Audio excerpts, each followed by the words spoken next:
Isaiah chapter 58 and verse 1.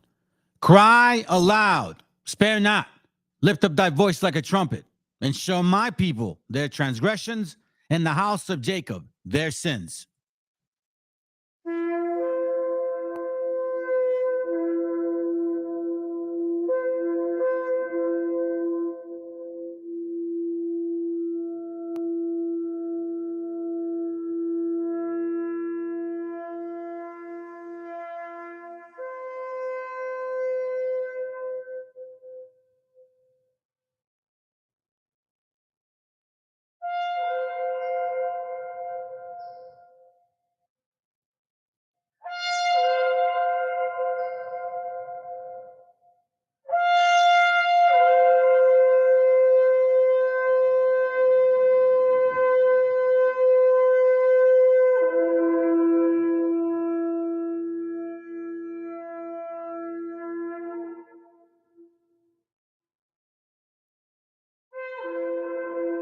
Copyright disclaimer. This content does not belong to Bible Chronicles. This intellectual property. The content provided today has and always will belong to the content owner. Bible Chronicles does not have any affiliation with the owner of this property. As mentioned, Bible Chronicles did not intend to make use of any material for the purpose of harvesting gain. However, Title 17 of United States copyright law states material and use can only be done when it's for theological or general educational purposes, and thus Bible Chronicles believes that this principal material falls under fair use, which honors protection under Section 107 of the same U.S. copyright law.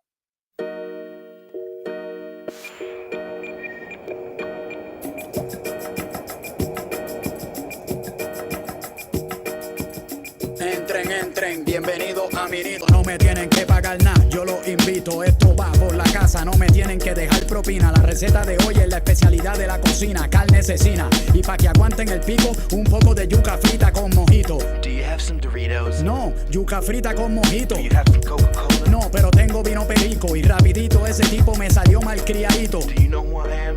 ¿Cómo? ¿Que te llamas Juan? Do you know who I am? Que si yo me llamo Juan. Yo convert Coca-Cola. Pues mira Juan, aquí lo que hay es cola, champán y chinita. Pero si quieres una notita, medalla es la cervecita. I just want Coca-Cola. Te dije que no me llamo Juan y que lo que hay es cola, champán. Y al rato ese prieto me dijo que se llamaba Puff Daddy y que él era el sugar daddy de todos los Mac Daddies. Me salió de atrás para adelante, bien bocón como altoparlante. Así que lo escupí con salsa picante y al instante se puso de pie.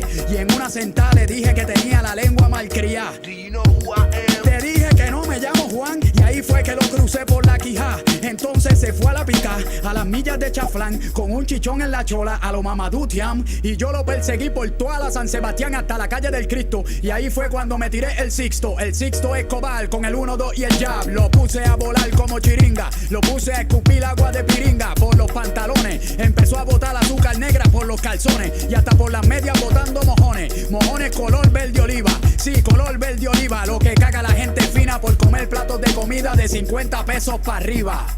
Hay un chorro de lechones, Yo no soy lechón, hay un chorro de jamones. yo no soy jamón. Aunque me ofrezcas 1 millón, yo te digo que no. Hay un chorro de mamones, hay un chorro de lechones. Yo no soy lechón, Hay un chorro de jamones. yo no soy jamón. Si Pop Daddy me ofrece 1 millón, yo le digo que no. Hay un chorro de mamones.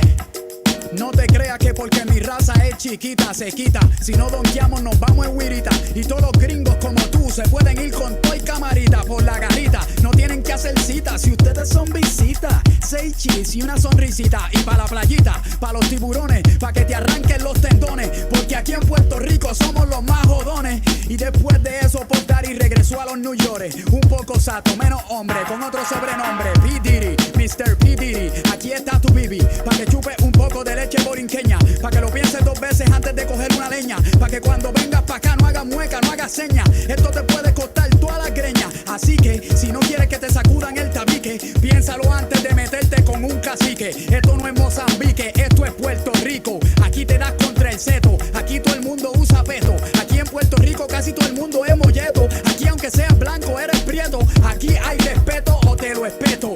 Aquí se respeta o se te espeta. Aquí se respeta o se te espeta. No me agites, no me hagas decir puñeta. Ya lo dije, mala mía, pero es que no voy con los gringos. Los tengo del tingo al tango y del tango al tingo. Y yo voy a mí aunque sean un chingo. Hay un chorro de lechones, Yo no soy lechón, hay un chorro de jamones. yo no soy jamón. Aunque me ofrezcas 1.000.000, yo te digo que no. Hay un chorro de mamones, hay un chorro de lechones, Yo no soy lechón. hay un chorro de jamones. Yo no soy jamón. Si Pop Daddy me ofrece 1.000.000, yo le digo que no. Hay un chorro de mamones.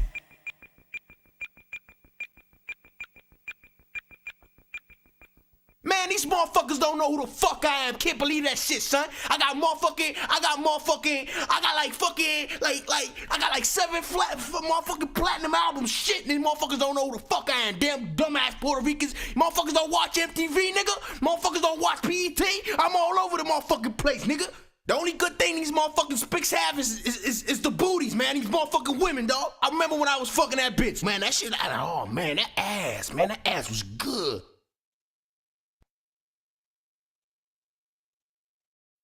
El autor viene a decirnos con mucha firmeza y gran convencimiento lo mismo que nos decía en el siglo XVIII el barón de Holbach, ¿no? Un filósofo francés de origen alemán. Si nos remontamos al comienzo, entonces hallaremos que la ignorancia y el temor crearon con mucha firmeza y gran convencimiento lo mismo que nos decía en el siglo XVIII el barón de Holbach, ¿no? Un filósofo francés de origen alemán. Si nos remontamos al comienzo, entonces hallaremos que la ignorancia y el temor crearon a los dioses. La fantasía, el entusiasmo o el engaño los adornaron o desfiguraron. La debilidad les rinde culto, la credulidad los conserva, la costumbre los respeta y la tiranía los apoya para que la ceguera de los hombres sirva a sus propios intereses.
What up?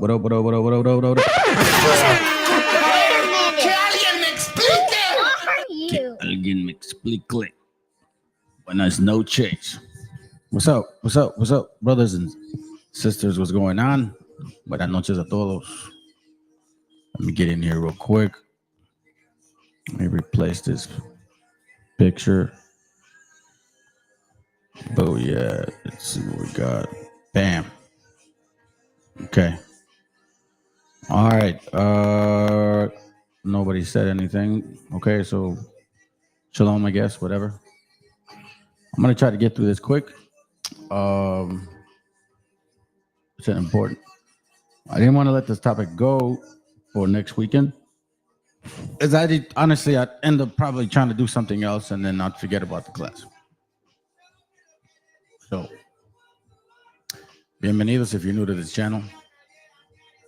Meshiacha Chronicles. Yeah, that's right, bro. That's right, man. On your way to the concert. Yeah, that's right, brother. That's good, man. Enjoy yourself over there, man. Be safe. Be safe more than anything. First of all, make sure I make it home. Okay, let's get to it then. Listen, I'm gonna show you a video. I find it very interesting. We're gonna touch on this video, but I want to share something with you before we do, as you know how I go.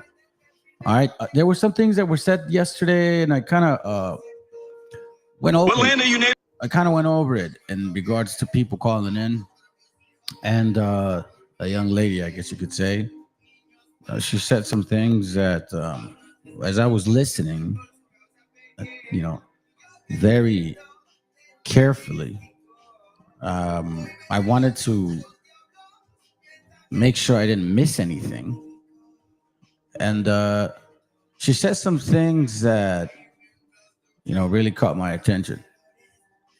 Oh, okay, cool. I got you, bro. I'll check it out.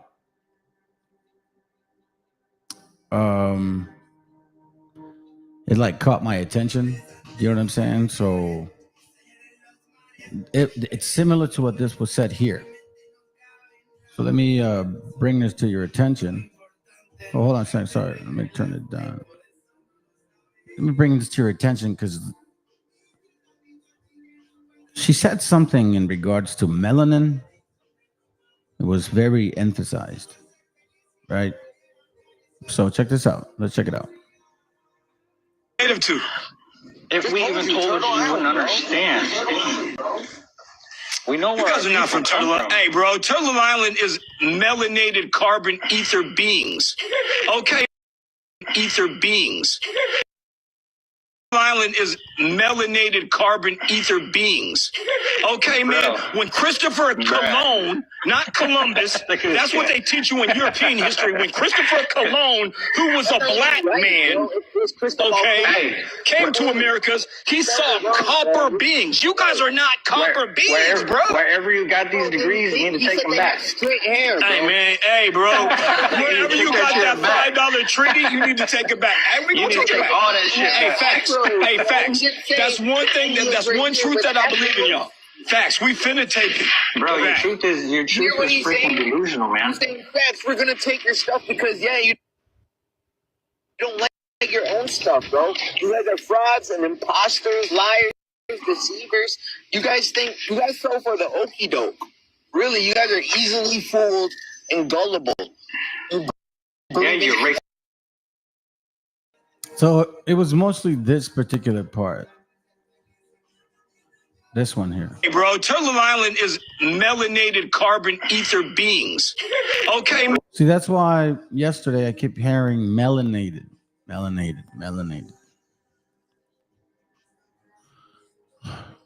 You know what? When I started bringing out some of these classes, This is an enslaved. what I had read in with regards to slavery, who was enslaved. You know what I'm saying? What kind of people were involved? A lot of you hated me for it. Some of you that are listening, and I can tell, you hated me for it before. But eventually, man, if you stick to your guns of what you believe in, people may come around. Anyways, let's listen to this, okay?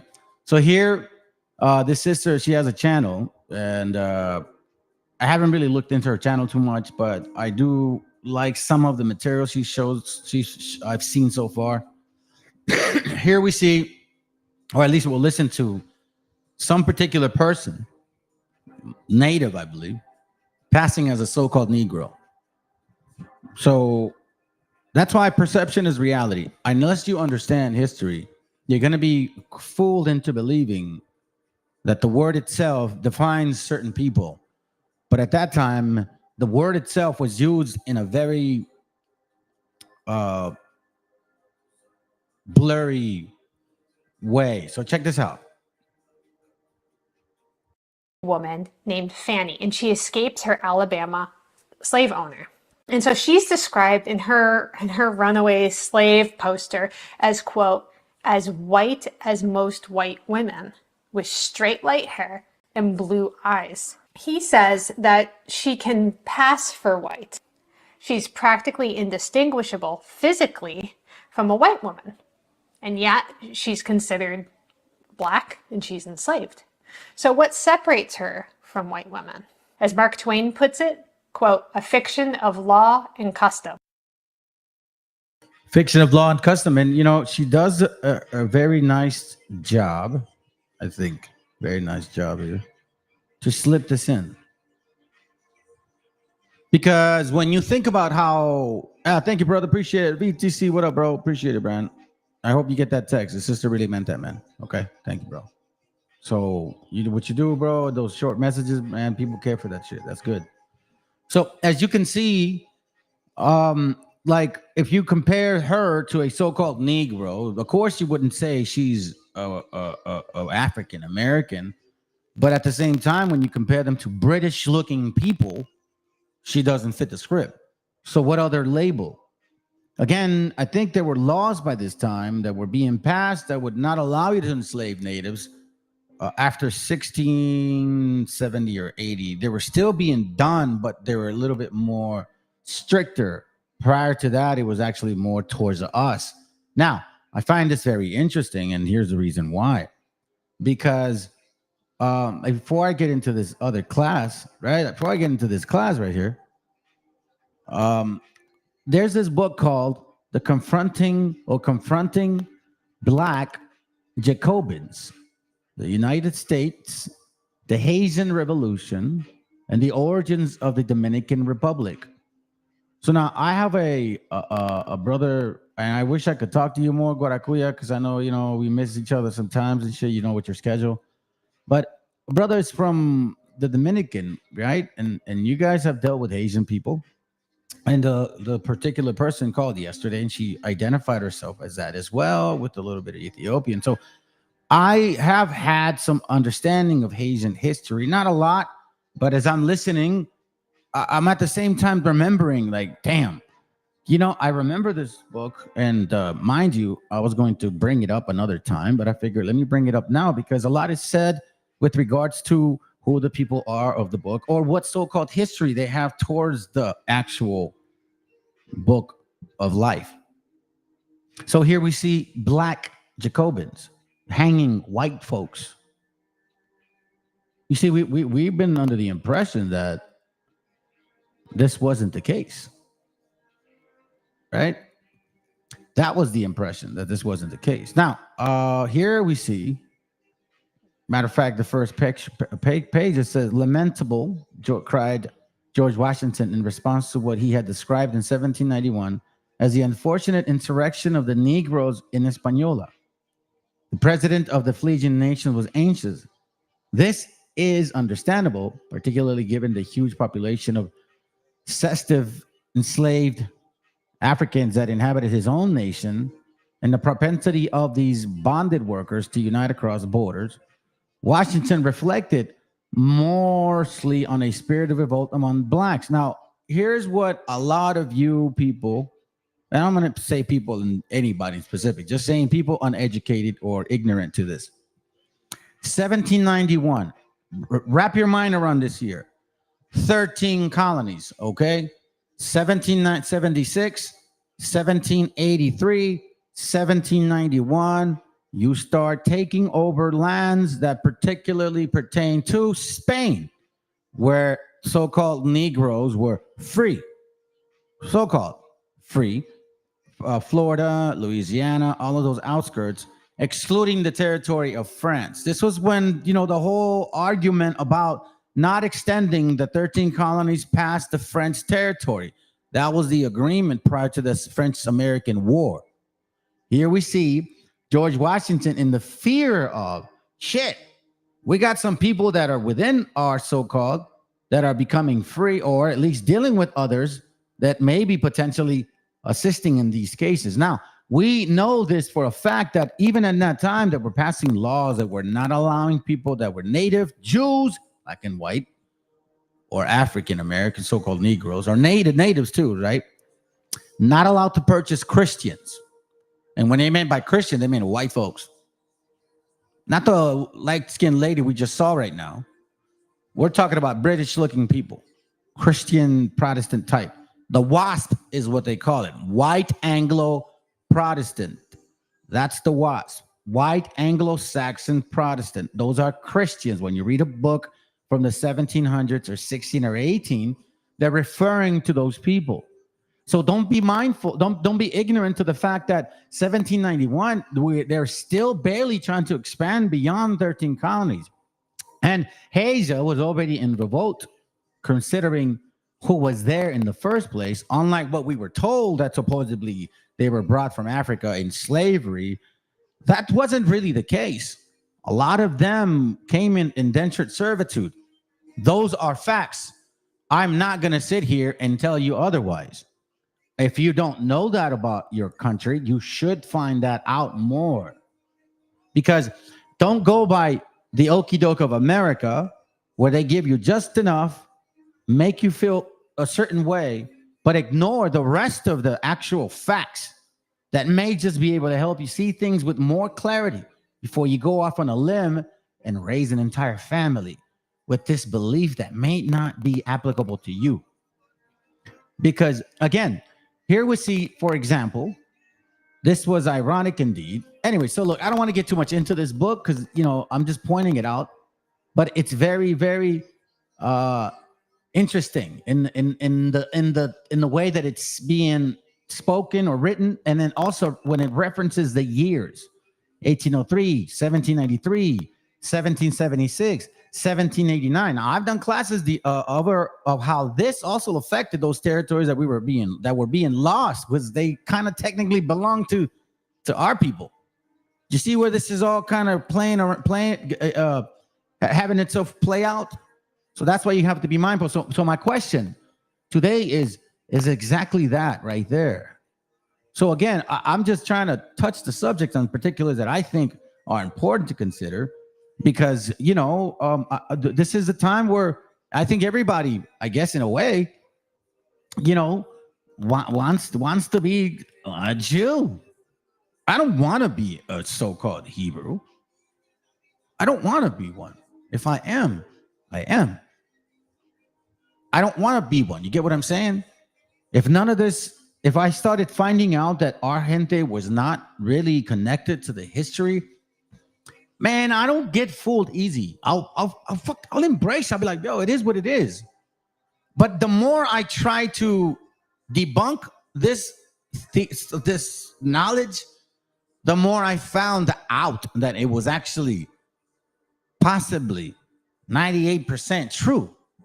You know what I mean? You look at our history on the native side, like on just the Native American, so-called Native Indian, indigenous, and you see a portion of our celebration, excluding all of this bullshit ideologies that we had gods. I believe we thank, because even to this day, we thank just God for the things that we have. Like, oh man, this being are good. Thank God. You know what I'm saying? So I could see where people misunderstand that. But just looking at us on that aspect, I can see where there's a lot of spirituality, understanding that is in the book that even Christians don't even get. Anyways, so the class once more, I don't want to lose y'all, but it has to do with this here. I just wanted to bring those 2 points up because of a conversation I had yesterday. So we're going to talk about this today. I'm going to cover this video. It's in Spanish, so for you guys that don't understand it, man, shit, I'm going to put the translations. Let me see if I can do subtitles. Might as well handle it now. But before I do this, I'm going to read you this book so you can see the importance of reading. The Invention of the Jewish People. This is Shlomo Sand. So this guy right here, he basically throws the Sephardics under the bus, the so-called Africans, Jewish-ish people under the bus, and the KHAZARS under the bus. So it's like he's like, yo, I know I ain't, but you guys are all coming with me. So let's read this a little bit. Okay. Oh, my bad. This is from page, I believe. Yeah. Page 206. Hold on. It's 206. Let me just check real quick. Give me a second. 208. Okay. It says here, the sad luck of historical testimony, and it's all going to connect technically with the video too. You know, I always try my best to connect it. The sad lack of historical testimony about the early formation of Jewish groups in Iberian Peninsula, Wechsel argued, forces us to rely on the evolution of their language and their ethnographic data as a philological archaeologists, Wexler fully skilled traced linguistic vestiges found in the text in the languages that are still in use today, and concluded that the origins of the Sephardic Jews were extremely heterogeneous and hardly Judean, meaning it was localized. Most came to Europe from North Africa. You see that? So those so-called Sephardic Jews, black or white, whatever you want to see them, they were mostly from North Africa, with the Muslim conquest in the early 8th century, and traces of Judo-Arabic from the Maghreb, as well as Berber customs, can be found in Judeo-Iberian language and culture. Here we see that if the Arab language was a decisive factor from linguistic viewpoints, in culture, religious and demographic terms, the Berber presence was the most significant. That's a pretty heavy point. Here's why. Okay, we're going to follow into, I believe, page 207, 208, or 205. I don't know which one is this, man. Give me a second. This would be on Jewish on page 210. Okay? I'm going to read the bottom because I want to point this out. Again, I've done classes before where I explain and show that these so-called Sephardic Jews were converts. The majority of them were. Okay? And I finally show that most of them were North African, Berber, Phoenician, maybe some Arab in them. So they were not actual real Hebrews. So that whole Jacobin concept picture that I showed you, you know what I mean? Like so-called Hebrews that they were converts too. You know, the BHI says that King James was, you know, one of those people, right? Well, he was a Saracen, North African. He was a convert too. So none of them were actual Hebrews. Then it says on the bottom, in the middle of the 10th century, the Sephardic Golden Age, Hasdai ibn Shabruk. Now, for you guys that have done some history, you read about this guy because supposedly he had a conversation on paper with this king of Khazar. A lot of them thought, yeah, they see that Sephardic Jew, that guy's a Jew. Well, that guy was, that's why he has a name like that. He's like not a Hebrew. You get what I mean? He's a convert himself. So there's a lot of conversions. Everybody's just like, whatever, dude. Let's just go mix around with conversions and shit, right? So now we get into the whole Khazar, because that's the point of the video. Then it says here, the sad lack of historical testimony about the early formation of Jewish groups in... Hold on a second. Did I read this way? Hold on a second. Oh, yeah, I did read it. My bad. Let me go the other way. Then it's okay. So it says here, the letter, right? Ahazim Abin Shabruk sends it to this king of Khazar. The point of me sharing this with you is that it says your letter opens with the poem of praise for the king. They're in communication, both officially converts. You know what I mean? Oh, that's gonna hurt. Now, on the bottom, it says Isaiah goes on to describe in detail of the difficulties entailed in dispatching the letter. So now it's like, you know, they're in communication, what kingdom, who ruled, blah, blah, blah, blah, country, climate, all that BS. Okay? So now we continue to page 221. In the same book, Shlomo says this. Yehuda or Yahweh, or Yahoo, but see, but they added some weird shit. Halevi, noted in the Kazuri. Hold on, let me make it big. My bad, family. Yehudi have noted in the Kazuri that the Khazars converted in 740 CE. Remember the letters between those two dummies? Okay, but the date may not be correct. The Christian documents written circa 864 CE. So it's saying like not really in a 740, more like an 860 AD, 800, almost 900 years after the Meshiach. Okay, keep that in mind. In distant Western France, stated that all the Khazari obey the precepts of Judaism. Ism, like Ish. At some stage between the mid-8th and 9th centuries, the Khazars adopted Hold on a second here. Let me slow down a bit. The Khazars adopted.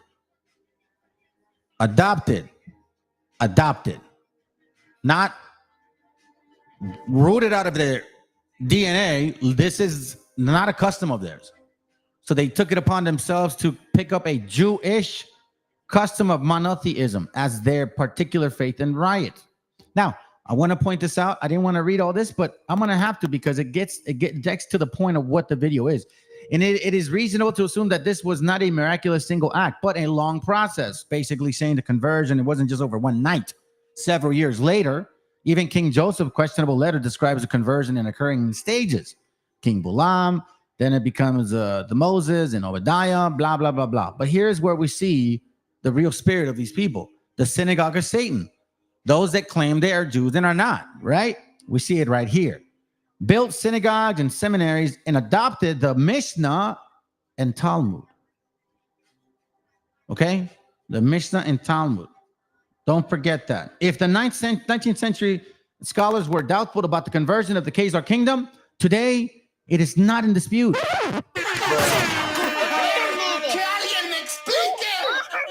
We see this, the spreading reached the Caucasus, Volga, Don, all of that, Russia. You know what I'm saying? That's really where these guys are from. Let's be real about this, because you know you guys are murdering people in the name of the Most High, claiming to because you're supposedly Hebrews. I'm not going around doing that to people. I'm just saying this is what I found about myself. My DNA even puts me there. I'm not going around killing people because that's not our job. Anyways, let's go into the next page. We're almost over this. 239. Let's continue with this. He says, now this is in regards to the writer Kostler. He wrote the book, The 13 Tribes. Let me read from there. It says, one of the impulses that prompted him to write the 13 Tribes was his determination to defeat, while he still could, Hitler's heritage in the world. He wrote, watch this. The large majority of surviving Jews in the world is of Eastern European, and thus perhaps mainly of Khazar origin. Oh, that's gonna hurt! If so, this would mean that their ancestors came not from the Jordan, but from the Volga, not from Canaan, which means the land that they stole, but from the Caucasus. So these guys are Chihuahuas. Just in a lighter shade of brown. Oh my God. Oh, that's gonna hurt! Then it says you're once believed to be the cradle of an Aryan race, and genetically they are more closely related to the Han, Uighur, and Magyar tribes than the seed of Abraham, Isaac, and Jacob. Gotcha, bitch. Should this turn out to be the case, then the term anti-Semitism would become void of meaning. I already proved it. Can't call me anti-Semite because I'm a Semite. So, bam! Anyways, Kostler was not certain in the 1970s whether the non-Ashkenazi Jews were descendants of Judean, and if the Khazar conversion was an exception in the Jewish history. Nor did he understand that this battle against anti-Semitic racism might deal a mortal blow to Tainism's principal imagery. Very true. You're killing people in the name of God, supposedly of a heritage that is not yours. I'm aware of the danger that it may be maliciously misinterpreted as a denial of the state of Israel's right to exist. But that right is not based on hypothetical origin of the Jewish people. Then it says, nor on the mythological covenant of Abraham with God. It is based on the international law, an example in the United Nations decision in 1947. Whatever the Israeli citizens' racial origins and whatever illusions they entertain about them, their state exists de jure and de facto and cannot be undone except by genocide. So basically that, just like, what's his name? What's the guy's name? Chomsky. Based on today's society, he's a Jew no matter what, and you can't do nothing about it. Let's finish it off with this. At least today, the descendants of the Jews of Yiddish land live mainly in the United States and Israel. You see now why there's so much push from this country over there? The remains of millions of others are buried beneath the slaughterhouse, blah, blah, blah, whatever.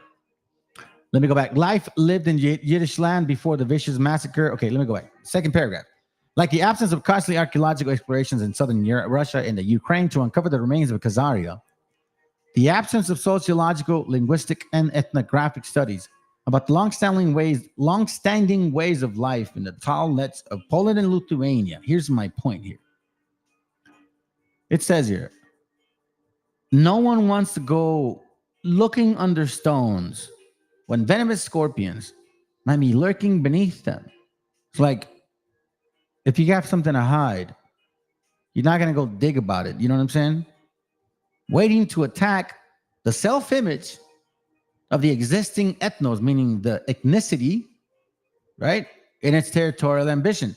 Basically saying that you that are claiming to be somebody, you're not going to actually go up and look for certain things because you're too afraid of maybe a venomous scorpion biting your ass. It says here, on the contrary, right? It says waiting to attack the self-image of existing ethnicity and its territorial ambitions. The writings of national history is not seriously meant to uncover past civilizations. Its principal aim thus far has been the construction of a meta entity and the political consolidation of the present. You see what I mean? Now, I invite you to read this book because it's very interesting. So now let's listen to this here real quick. And I put the translations. If they talk slow, I'll speed it up. If not, we'll continue to listen to it. All right, let's go. Y hay un libro que se llama el Sefer HaChasidim, tiene más de 1000 años. Sefer. Llegan, no, mami, son supersticiones, vamos a dejar. Tipo, por superstición. Claro, son cosas irracionales. No se hace eso, ¿no? Tipo, no. Ok. Ok, me dijo, no se vuelve. Y bueno, yo siempre me reía de esas cosas, y tiene muchas, y hoy mi esposa también se ríe de esas cosas que mi mamá me enseñó, ¿no? Que todavía me quedan. Pero pasaron los años, fue a estudiar en la Yeshiva y demás, y hay un libro que se llama el Sefer HaChasidim, tiene más de 1000 años. Sefer HaChasidim. Son como Okay, so the first thing, you guys heard what he said, okay? There is a book called Sefer Hasidic, okay?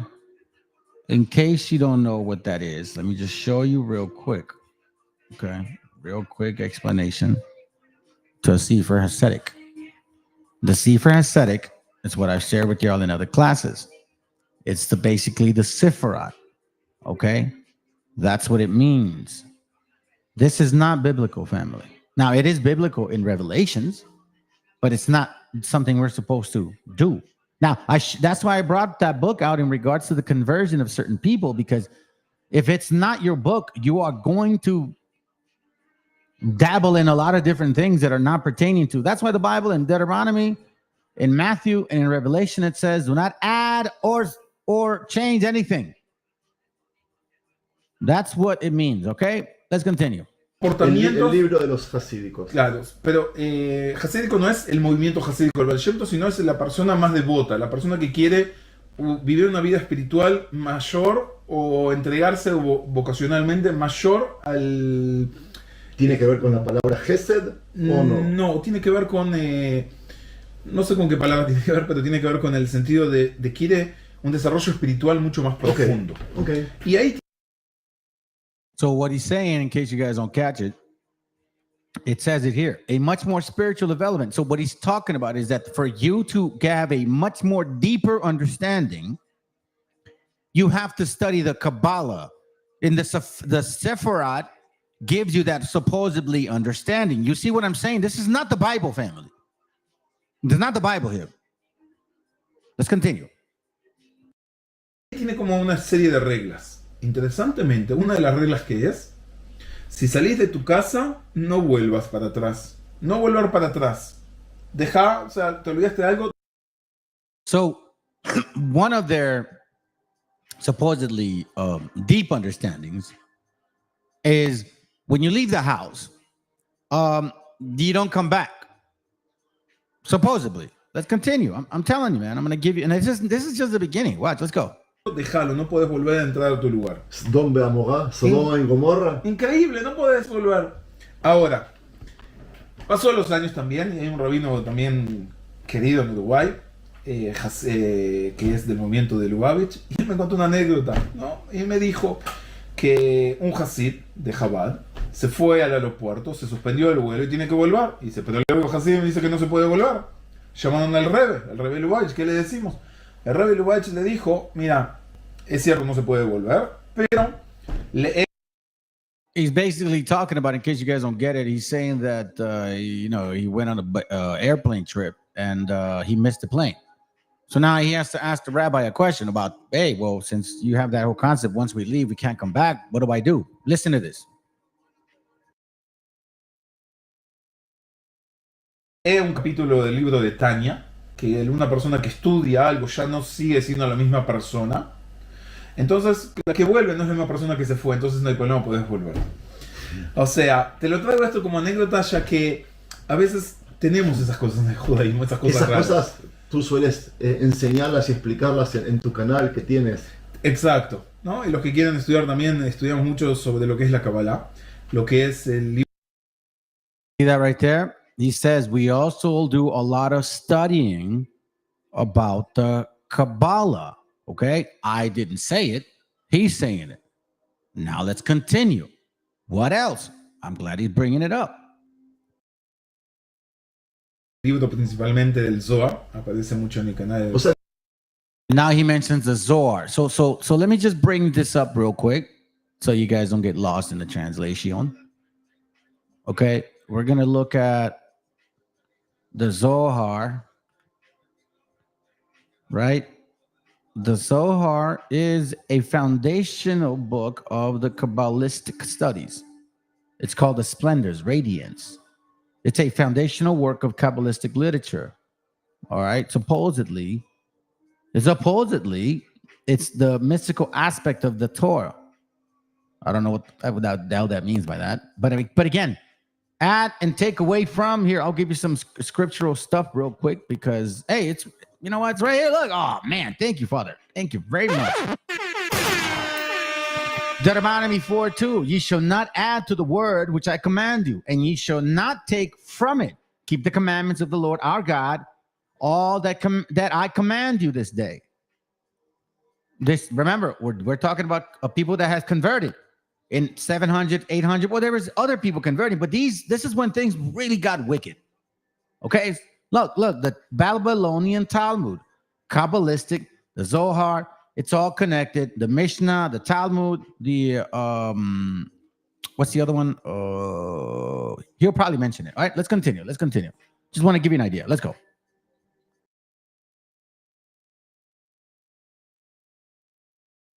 Tú enseñas Kabbalah y enseñas mística en español, supongo. Exacto. Acá en Israel o en todo el mundo.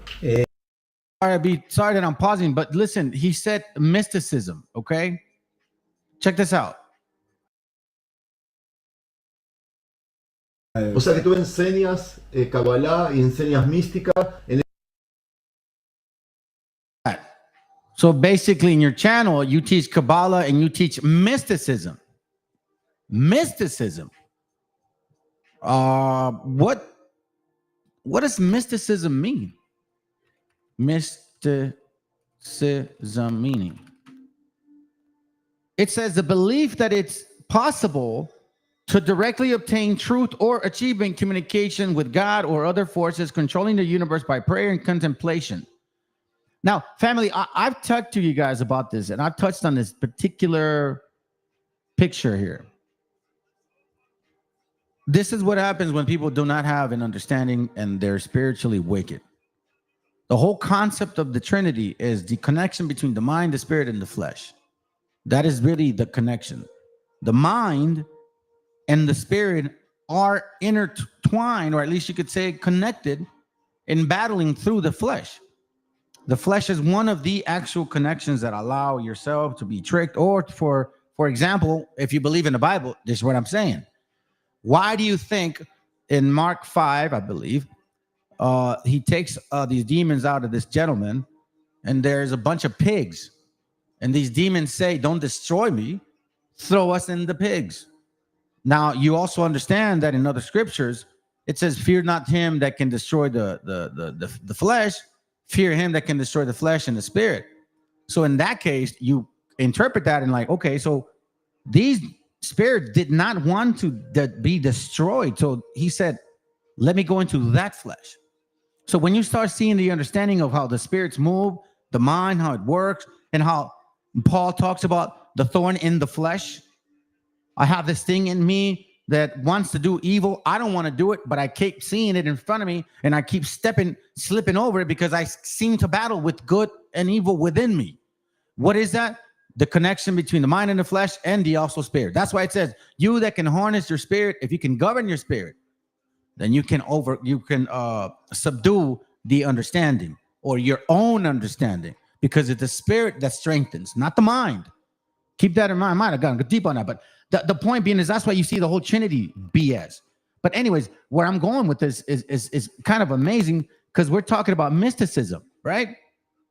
Mysticism. This is a pretty heavy topic. The experience of mystical union, the belief of direct, like what does the scriptures talk about when you're dealing with mysticism and hidden truths and transformations and all that crap? Matter of fact, it even says it here in this translation, makes it easy. It says here, the Deuteronomy 18:10, don't sacrifice your children in the fire on your altars. Don't let your people practice divination or look for omens or use spells or charms. Mysticism. That's where it all falls in line, right? And then it says, and don't let them consult the spirit of the dead. Now, I'm going to tell you something. This Kabbalah stuff deals with that. Let's continue. I mean, this is the point. They're admitting it. I love the fact that they're admitting it, because it makes our job a lot easier for the brothers and sisters that are barely understanding who they are according to the Bible. Let's go. En español, supongo. Exacto. Acá en Israel o en todo el mundo. Para todos los que quieran. Exacto. Primero, tenemos muchos grupos que enseñamos vía hoy en día Zoom y enseñamos para todos lados. Tenemos muchísimas clases, y una particularmente que está en el canal de YouTube, me pueden buscar, Meshiacha. Y la superstición. Y la superstición, volviendo a la superstición. Entonces, now, what does the Bible say about superstition? Let's read it this way. There shall not be found among you any one of them that make your son or daughter pass through the fire, or to use divination, or observer of time, or enchanter, or a witch, or a charmer,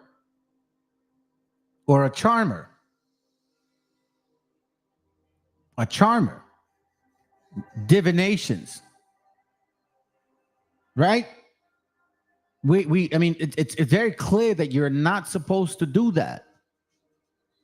But again, it doesn't seem to be ignored by these so-called great scholars of the Torah, the so-called real Jews, the so-called, right? The self-styled, I say. Let's go. no, y cuando era más chico me gustaba también ir al estadio a ver a Peñarol, obviamente, ¿no? Uruguay. No, está también Nacional. No, está Peñarol y está los judíos tienen un equipo particular o están mezclados. Pienso que hoy en día ya no. Okay. La mayoría es Peñarol y lo del resto se divide ahí. No importa, ¿no? Para que no se enojen los demás. Y mi hermano se alegre también, ¿no? Pero, en fin, teníamos todo tipo de cábalas. Y los jugadores también, si ganan un partido, después vuelven, al margen lo llaman cábala, ¿no? Sí. Vuelven por el mismo camino, por el mismo recorrido, comen lo mismo antes del partido, se... You see this mysticism. It's like, if you go that route, you got to come back the same route. I don't know what you call it, man. There was something we called that in Spanish. I cannot recall. But this right here is like, it's like you don't actually believe in the Most High anymore. Like this mysticism concept, right? What scripture? I think I wrote it down. Yeah, that's it. They're saying, well, if you go that route, you got to make sure you come back that route. Or it's like bad luck. It's like a bad omen or something, right? But scripturally speaking, what does it say? Proverbs 3:6, in all thy ways acknowledge him, and he shall direct thy path. So there's no like, a lucky charm. You can't be a charmer, because this is what a charmer is. Based on luck. Look, if you go this way, you come back that way, you won't get cursed. Listen, let's continue. se sientan en los mismos lugares, no cambia absolutamente nada. Es increíble. Sí. Ahora, o sea que cuando dicen cábala, por la misma palabra cábala, que nosotros conocemos como cábala. Puede ser o puede ser por una superstición. La verdad que no sé etimológicamente. No, pero la palabra es la misma. La palabra es la misma, es interesante. La raíz es hebrea. So Kabbalah or Cabal means superstition. The Bible says not to be that way. Let's continue. Again, don't add to the word. That's why I wanted to show you guys their own people told you. Shlomo, they were converts. Well, why do you think this is happening? Let's continue. La verdad que es algo para investigar, pero quiero ahora explicar un poco qué es la palabra Kabbalah. ¿Qué significa Kabbalah? ¿Qué es esa parte mística del mundo judío? ¿No? Que todo el mundo hoy en día, más y más, y tenemos a Madonna que estudia Kabbalah y tenemos otras personalidades que le interesa mucho el mundo místico judío. Esther, ahí va. Se llama Madonna, ¿no? Tiene que ver con público. Con las máscaras. En fin. Para hacerlo corto el cuento largo, nos enseñan los sabios que hay 4 sabios que entraron al huerto de la sabiduría. La palabra huerto en hebreo se llama pardes. Y significa, nos enseñan que es un acróstico de 4 palabras. Pei, Reish, Dalet y Samech. La Pei, la primera letra, significa Pshat, lo revelado. Uno va, lee y dice, bueno, lo que se ve, lo que está escrito. Sí. Jacob fue caminando y se encontró con Rachel, que estaba pastando todo lo del ganado de su padre. No se entiende de otra manera. Está simple, lo revelado. Después viene el remes, lo que está insinuado. Sí. No está escrito, pero yo lo entiendo. Por ejemplo, interpretación. Es lo que entiendo. Por ejemplo, si está escrito, Rachel estaba pastando todo el ganado de su padre, quiere decir que su padre no era un gran terrateniente. Porque una niña, ¿cuánto ganado puede tener? Ok, entiendo. Entonces, es un secreto. Si es algo que no se cuenta, porque si yo te lo cuento, deja de ser un secreto. Ya sabemos nosotros dos. Dice, el secreto de la Torah es saber que la Torah habla de vos. Que hay un lenguaje y una manifestación espiritual dentro de que te dice cómo ir creciendo, siendo mejor persona, evolucionando en la vida como pueblo, como persona, como humanidad, como todo. Pero habla cada uno individualmente. Dice, ¿cómo descodifico ese lenguaje? Y acá viene la palabra Kabbalah. Kabbalah viene del lenguaje de la palabra, de la raíz lekabel, que significa recibir. Pero para nosotros entender también el origen de las palabras, buscamos la primera vez que aparece en la Torah. La primera vez que aparece en la Torah aparece con el lenguaje de Makbil, que es algo paralelo. He's getting into some little details. Let me kind of get ahead because he's going to talk about particular traditions right around, I think right here. Let's go. Y eso es un mekubal. Por eso están los que estudian la Kabbalah y están los que traen grandes enseñanzas. No sé, superstición. 2 horas de viaje. Ahora, él quiere hablar cosas puntuales. Superstition. He's like, what about the superstition? Let's get to the superstition. Okay, here we go, family. Right now it's going to get interesting because he's going to talk about certain things that are actually shown here. Hold on.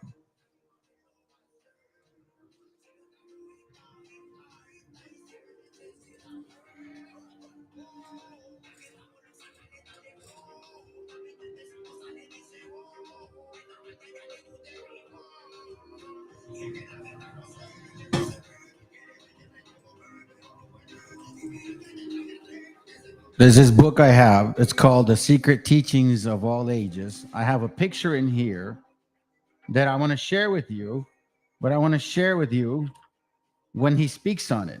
This is very interesting that it's in this book. And it's very clear based on the information that we find that it's all based on Ensoft. And at the end of the day, they're worshiping Baphomet. Helena Blavatsky talked about that. You can't have the Talmud, the Kabbalah without the Baphomet. Seriously, or Freemasonry. Let's continue.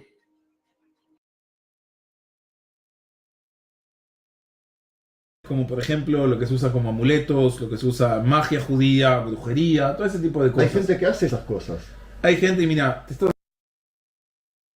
lo que se usa como amuletos, lo que se usa magia judía.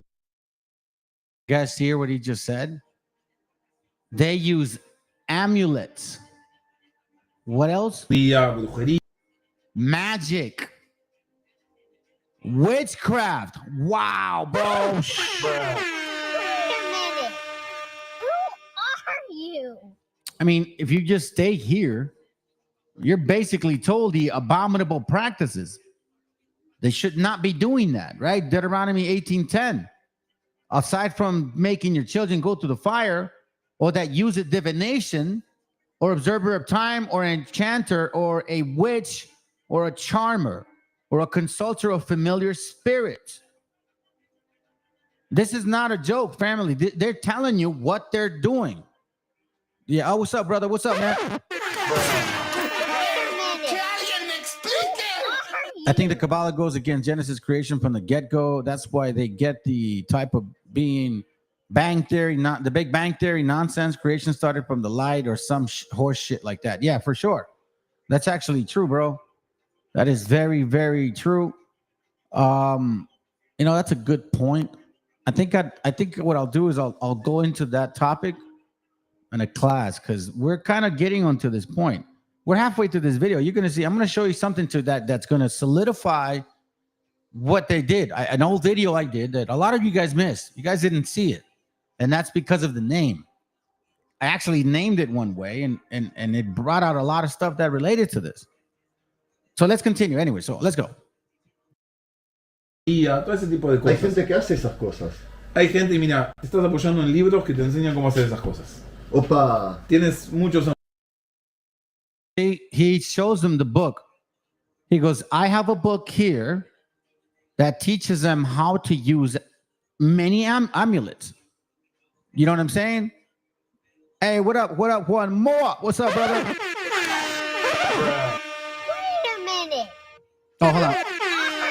Wait a minute. Who are you? One more. What's up, bro? I need to have a little song beat for that shit. I think I'm gonna have to create one for you guys. You guys show up. I'll give you props. Anyway, so you see what's going on here. They created a book that teach amulets. This is why I claimed in my class earlier this week or last week that the knowledge of good and the tree of knowledge of good and evil was exactly that. Because the Kabbalah is technically the tree of knowledge. That's what they call it. And Baphomet is the god, in case you don't know. And this is why you're seeing a lot of these people pushing this doctrine of Atlantis, or this is the old world, because they're also Kabbalists themselves. Let's continue. Culomiados, what up? Amuletos, muchas secretos. Esto el judaísmo lo permite. Lo permite, lo enseña. ¿Por qué tengo la sensación de que no está bien? ¿Por qué cuando yo veo why do I have this sensation or this feeling that that's not good? Let's continue. En la televisión que a una persona se le vende una bendición o un amuleto, no me pasa muy bien por la garganta? Muy bien, muy bueno. Disculpa. Perfecto. Primero, antes que nada, porque no se vende. Pero se da una donación. Se da una donación, pero no tenés que darla donde, o sea, la persona la puede dar siempre donde quiera. Siempre eso.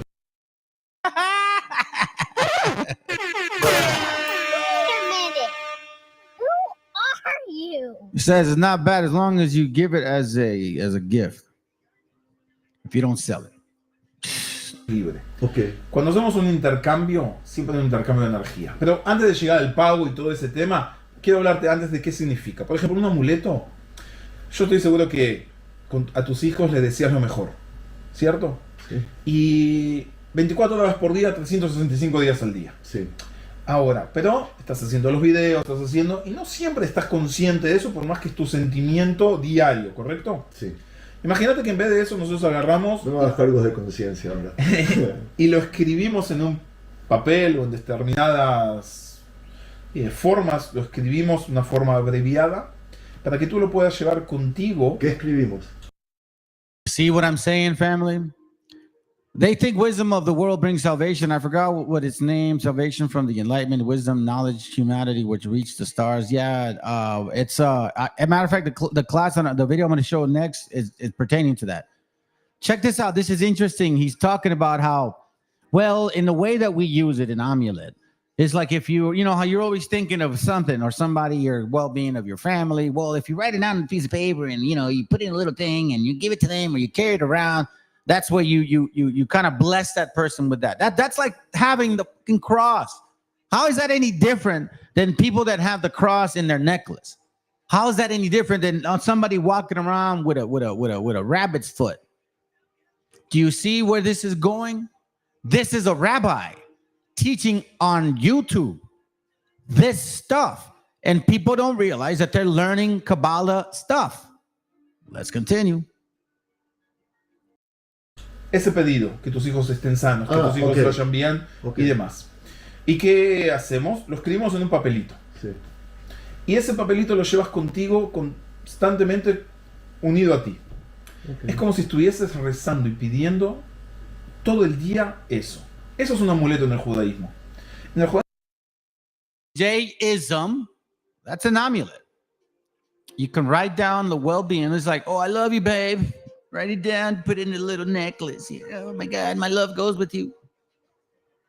How is that not wicked as hell? Here, hold up.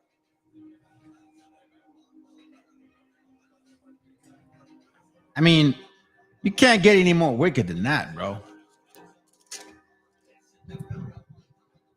Oh, damn. I don't know what that was about. So I was like, oh, damn, they disconnected the line. It was funny. Check this out, family. Let me give you guys some scriptures real quick. See this one. I haven't seen this in a long time. It says Isaiah 15. What is Isaiah 15?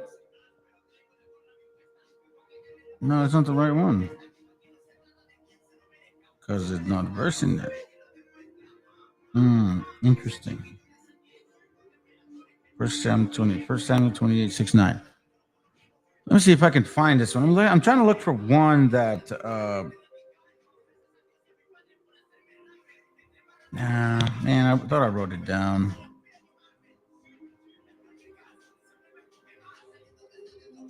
Anyways, I thought I wrote it down. I kind of wanted to show you something else, but you look, it's to me, isn't that the same thing? Like a charm? For example, if you look up the word charm, right? I'll show you real quick. Charm, amulet. That's what it is. Look.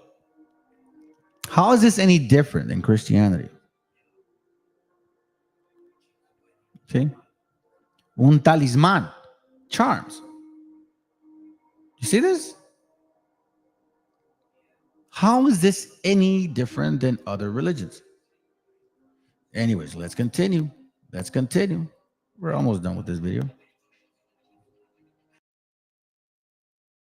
lo que utiliza es agarrar distintas palabras, distintas frases, distintas brajot, bendiciones que usaban nuestros sabios ya en la Torá, en el Tanaj, Tfilot.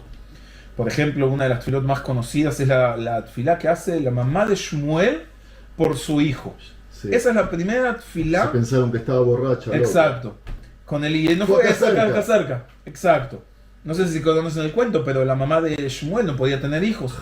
Haná. Y ella va donde estaba el tabernáculo, que estaba en la ciudad de Shiloh, en el asentamiento de Shiloh, que queda acá cerca a propósito. Y lloraba en la entrada. Y no, se acercó directo, ¿no? Y viene el profeta Elías. ¿Y qué haces? ¿Por qué? De ella aprendemos mucho al margen, ¿no? Que es una mujer que nos dejó muchísimas enseñanzas.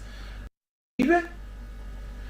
Obviamente hay técnicas, nos enseñan los sabios que mejor si usamos nombres sagrados, nombres divinos. ¿Qué son los nombres divinos? Podríamos hacer otra charla.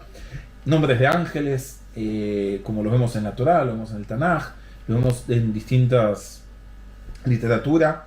Y utilizamos todos esos nombres para que ese pedido llegue al cielo y se pueda manifestar en la tierra. Eso es un amuleto.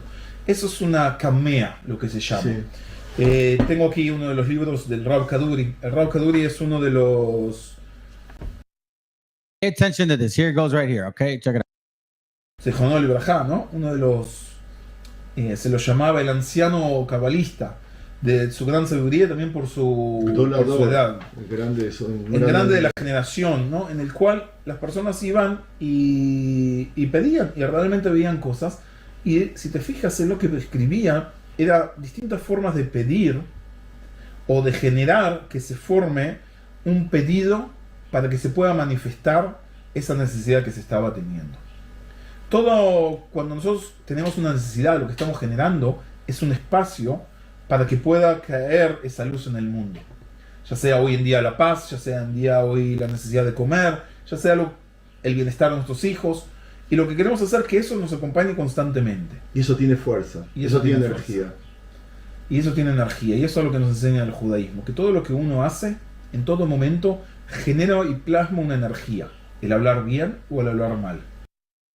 You see this now? Do you understand the whole concept of self? The Kabbalah teaches you are your own creator. That's how you connect with the Most High. You connect with him, you create, you manifest. That's the whole teaching. The emerald tablets thought they're trying to make him like the Meshiach now. Then they want to claim that he was Quetzalcoatl. Idiots. But anyways, that's beside the point. Now he's going to get into this dude and what he get. Now you guys saw the earlier drawings, right? Let's look at this again because I'm going to show you in this video. I'm going to show why he was doing that.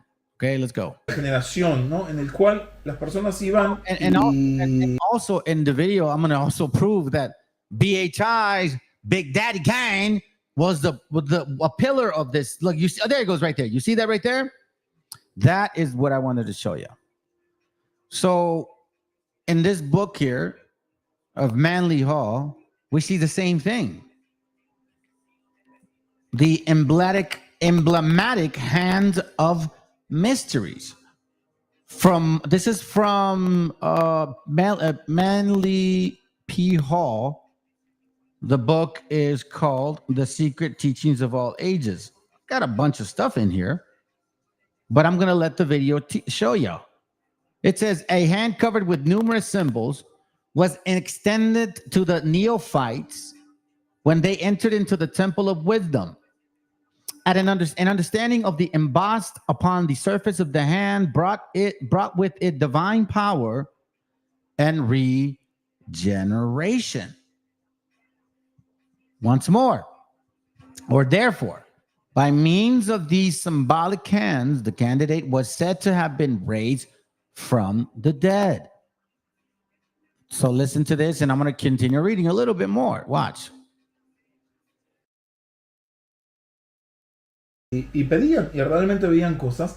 Y si te fijas en lo que escribía, era distintas formas de pedir o de generar que se forme. That right there is a big piece of this puzzle. Again, in this channel, I'm going after both Revelation 2:9 and Revelation 3:9. And I constantly point out who those two people are. And now you're going to see in the video coming up who uses this. It's two of the same people working together. One finances movies, the other one's like to act it. Where do you think the whole concept of Willie Lynch letter came from? Why do you think they used it in a movie who was financed by these very same people and acted by the other Revelation 3:9s? Let's continue. Un pedido para que se pueda manifestar esa necesidad que se estaba teniendo. Todo. See that right there? So it's he says it's a request. So it says the emblematic hands of mysteries. Right? An old manuscript appears in the statement of the Freemasonic order was formed by alchemists. This is from alchemy, the teachings of Thoth. Okay? Do not get it twisted. It says here, protect their secret. Hold on a second. Alchemists and hermetic philosophers who had banded themselves together to protect their secrets against the infamous methods used by avaricious persons to wring from them the secrets of gold making. You see what I mean? Now, when they're talking about gold making, they're not talking about spiritual fire, physical. So anyways, this is where you see that concept, the table of wisdom, understanding embossed, surface in the hands brought with divine power and regeneration, right? Divine power, in this case, they were praying for it. Let's continue. Cuando nosotros tenemos una necesidad, lo que estamos generando es un espacio para que pueda caer esa luz en el mundo. Ya sea hoy en día la paz, ya sea en día hoy la necesidad de comer, ya sea el bienestar de nuestros hijos. Y lo que queremos hacer es que eso nos acompañe constantemente. Y eso tiene fuerza. Y eso tiene fuerza. energía. Y eso tiene energía. Y eso es lo que nos enseña el judaísmo. Que todo lo que that has power. You didn't exactly say that? They said exactly the same thing right here. An understanding of embossed upon the surface of the hand brought with him it divine power. He says energy, but it's the same shit. Tomato, tomato. Cilantro, cilantro. Let's go. Y lo que queremos hacer es que eso nos acompañe constantemente. Y eso tiene fuerza. Y eso tiene fuerza. energía. Y eso tiene energía. Y eso es lo que nos enseña el judaísmo. Que todo lo que uno hace, en todo momento, genera y plasma una energía. El hablar bien o el hablar mal. Hasta el hablar mal. Por ejemplo, está la gran mitzvah de la Lashon Hara. De poder, el no hablar mal en las personas. Dice que tiene importancia. Dice el Talmud. Y cuando uno habla mal de una persona, hay tres. You see? Have you guys noticed that do they have the Bible in their hands at all? Out of all those books, there's no Bible. But tons of Talmudic documents, tons of Kabbalistic books with a bunch of philosophies, theories, illuminary ideologies, how to manifest or use or take advantage of amulets, basically power and magic, how can I say this? How to control demons. I mean, let's just be frank. ¿Qué se afecta? El que habla mal, Sí. el que escucha que habla mal y la tercera persona. Sí, ¿pero qué tiene? O sea, hablamos, son palabras. No, las palabras tienen energía. Las palabras tienen Potencia, koach. para bien y para mal. Dice el Rav Kook que nosotros pedimos todo el tiempo por la redención y por la resucitación de los muertos. Dice, pero dice bien el Rav Kook que dice, You see that? What did he just say? It's for the outcome of the dead, right? He says for the resurrection. Check this out. para bien y para mal. Dice el Rav Kook que nosotros pedimos todo el tiempo por la redención y por la resucitación de los muertos. The redemption and for the outcome of the dead. What did it say right there? Once again, an understanding of the embossed upon the surface of the hand brought within divine powers and regeneration. Redemption of the dead. Let's continue. Dice, pero dice bien el Rav Kook que dice, no pienses muy lejos. Simplemente cuando vos ves a una persona que está triste o que está mal y venís y le levantás el ánimo, eso es la resurrección de los muertos. Le diste vida, lo llenaste nuevamente, le diste una alegría. O sea, no hay que pensar, bueno, dentro de cuando venga el Meshiach o algo. No, hoy tenés que trabajar. Hoy tenés que hacer y plasmar y cambiar el mundo para que sea algo mejor. Entonces lo que nosotros hacemos es generar esas fuerzas o esas energías o intentar plasmar el... See how he's talking? To generate those forces, those energies. Right? Right. Hey, the KHAZARS has a whole library of bullshit. Hold on a second. Hey, I can always get it at the end. Come on. Fuck that puto. My mom listened to the channel one time. She's like, you said that? I was like, no, Mom, that was the button. I accidentally hit it. Anyways, let's continue. Ese pedido en la realidad, ya sea con un rezo, ya sea escribiéndolo, ya sea haciendo otro tipo de cosas que traigan y muevan otros tipos de energías. Y eso es en resumen, hay mucho más. De la superstición. De la superstición hay que, antes que nada, como te empecé con el cuento de mi mamá, no pensar que todo es sin lógica. Hay cosas que tienen lógica, pero hay que estudiarlas y hay que entenderlas. Entonces, yo lo que te digo es, cuando nos dicen hay cosas que no hay que hacer, es como decir, yo no creo en las brujas, pero que las hay. Sí. Es como en el judaísmo nos dicen, nosotros estamos acá y lo que vemos es un revestimiento del mundo espiritual. Detrás de las cosas nos enseñan los cabalistas que no hay que ni siquiera patear una piedra. que una hojita tiene un ángel arriba que le dice que crezca. Y cuando uno viene y corta una hojita también está haciendo un daño espiritualmente en el mundo. Y no sabemos qué es lo que está haciendo, pero simplemente una hojita. Now you understand where they're all going with this, like, ignorance. Let's listen to this right here. Check this out. Positive and negative energy. All right, let's go. Nos mueven a nosotros y nos generan sensaciones y nos generan actos y nos generan impulsos que eso puede traer consecuencias positivas o negativas. Entonces, hay cosas que no sabemos por qué, pero si las hacemos nos puede traer buenas vibraciones. O al revés. O al revés. Y solo antes de terminar, y antes de... Yo sé que sos una persona muy ocupada y tiene muchas cosas, quiero solo tocar un tema de Purim. Pues ya que estamos llegando, que es la fiesta de la salvación.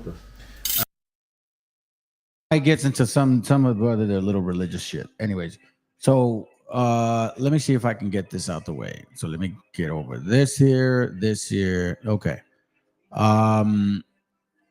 Before we continue with this video, I want to share this with you guys first. I've shared this before. This is actually a good point because now we can touch on it a little bit. I want to speed it up. We can segue into the video because it's really talking about a lot of different practices. Okay. Again, practices. Remember what the concept is. Kabbalah. This is what they do. This is what they believe in. These were converts. Y'all know exactly why we're showing these things. Somebody has a heritage, somebody's lying, and somebody has a heritage that they don't even know about. And what we're trying to figure out is, who are those people? Let's go. Established and thousands of new laws formulated. There, those same Pharisees who killed Jesus Christ remained the undisputed rulers of Judaism. In Babylon, the Pharisees codified their oral traditions into the Babylonian Talmud, the written form of that oral tradition which Jesus so bitterly rebuked. The Talmud reveals how deep was Israel's apostasy. The Talmud also helps us understand the basis for Christ's unflattering descriptions of the Pharisees. Jesus described the Pharisees as hypocrites, children of hell, blind guides, whited sepulchres, full of dead men's bones. He even described the Pharisees as children of their father the devil, a murderer from the beginning. The Talmud confirms Christ's words. In the Talmud, in Treatise Sanhedrin, an extensive passage describes the right of the Pharisee to kill anyone, just as long as he did so indirectly. As one of dozens of examples, the Talmud tells us that if one bound his neighbor and he died of starvation, he is not liable to execution. In such an indirect manner, the Pharisees also killed Christ. Manipulating the Romans to actually wield a spear and sword, the Pharisees claimed, as their descendants do today, that since the Romans were the direct cause of the death of Christ, it is the Romans, not the Jews, who are guilty. Christ also called the Pharisees adulterers, an adulterous generation. The Talmud provides generous loopholes for adultery. It says the penalty for adultery does not include sex with a minor, the wife of a minor, or the wife of a heathen. The Talmud also encourages seduction of unwed adolescent girls called designated bondmaids. But it's important how such rapes are performed. With the designated bondmaid, one is guilty only in the case of natural connection, but not in the case of perverse connection. The Pharisees reasoned that rape in a perverted manner is outside the jurisdiction of the law. Normal rape, however, was punishable. In Babylon, sexual perversion of every kind had been a way of life for millenniums. The Pharisees were deeply influenced by such practices. In 3 of the major treatises of the Talmud are found extensive passages which give legal endorsement to seduce and marry 3-year-old baby girls. In fact, many of the greatest rabbis of the Talmud, including Simeon ben Yochai, upheld this privilege. Today in Israel, thousands of Jews go to Meron every year to venerate the memory of Simeon ben Yochai, one of the most respected rabbis in the history of Judaism. In one of dozens of endorsements of child sex, Simeon ben Yochai said, "A proselyte under the age of 3 years and a day is permitted to marry a priest." Agreeing with ben Yochai, the great rabbah said, "When a grown-up man has intercourse with a little girl, it is nothing, or when the girl is less than this, 3 years and a day, it is as if one put the finger into the eye." The footnote to this passage says, "As tears come to the eye again and again, so does virginity come back to the little girl under 3 years." The same section confirms that sexual activity with small boys is in the same category. The intercourse of a small boy is not regarded as a sexual act. In addition to adulterers, Christ, in the story of the Good Samaritan, portrayed the Pharisees as racial bigots, too self-righteous to respond to the suffering of one who was not a Jew.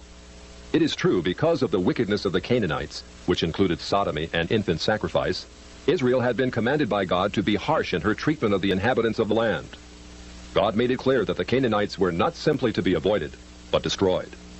By the time of the New Testament, this method of preserving God's kingdom by separation and the sword had become obsolete. God no longer made a racial difference between men. But the Pharisees were unfazed by God's new agenda. The Talmud was finally... So now you guys get an idea of what this is about, right? So check this out. I'm going to show you something. Because the point being is this. Witchcraft, KHAZARS, and serpents, right?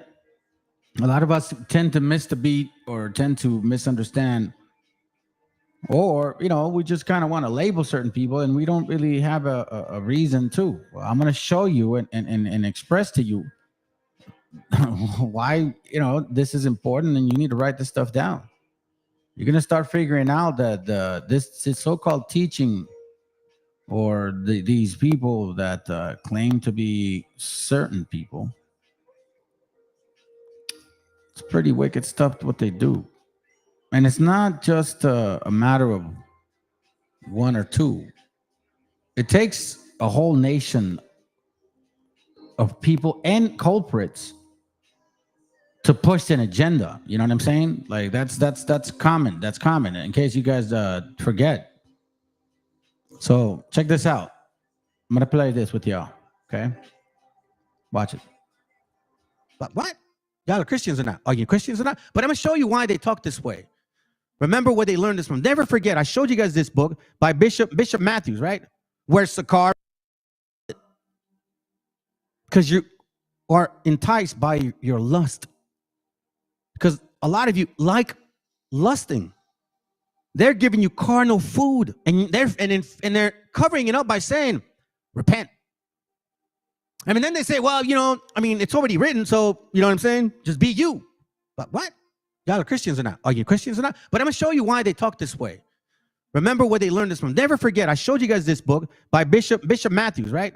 Where Sakari, ISUPK, IUIC, and GMS, and all these camps are all from. They can deny all they want. But guess what? When you look at them, you realize what a bunch of hypocrites. What a bunch of hypocrites. Because this is where this BHI doctrine came from. We're going to dissect this one, and we're going to look some other ones too. It's not the only one, but it relates a little bit. I showed you this book, Black Israelite by Crowledge. So there, I'm not going to read thoroughly. I've seen it, I showed it to you guys before, but I want to point out some of these things. You see, this guy here, Pentecostal churches and its secret knowledge drawn from Freemasonry, Jewish Kabbalah, and African American conjuring. So it's talking about that the BHI's beginnings were of Freemasonry and Jewish Kabbalah and African American conjuring, meaning African stuff that you guys did over there. Now, we know what this star is like. I mean, you guys can ignore it all you want, man. You can ignore it all you want, but I'm going to show you what this star is really meaning and the relationship to the star. It's borrowed from popular esoteric sources, would have included Freemasonry, spiritualism, spirits, black nationalism, it's about being black and woolly, and African American versions of Orientalism. Very interesting. So, but that's not my point. We're seeing though that there's a history to this people, to this so-called Matthews that was teaching these people, because all of you who are so-called BHIs, you all come from this and don't deny it. You do. So now, if you say Christians are devils because they worship whatever, this and that, or they change the laws, okay, sounds good then. Well, guess who changed your stuff? You come from Kabbalist science and the hidden theology of Black Judaism. Where does this come from? It comes from here. Now, I've showed you guys other books, which is like the lost myth, the tribe, or the lost tribes of myth, and he actually talks about this. The commandment keepers, that's where they came from. One member of the commandment keepers. ISUPK knows this. IUIC knows this. GMS knows this. All the leaders of them camp leaders, they all came from this. Tell me I'm wrong. You're not. You will never tell me I'm wrong. Because you can't. The 6th and 7th book of Moses? Are you serious? Why is that? Because it says here, Moses became identified with Hermes Trismegistus, the emerald tablets. Wait a minute. Hold on a second here. So now I'm going to read this to you. Matthew's personal papers and Scumdom Library in New York included 2 amulets, of geometric design and Hebrew words borrowed in part from the 6th and 7th book of Moses. Okay, now.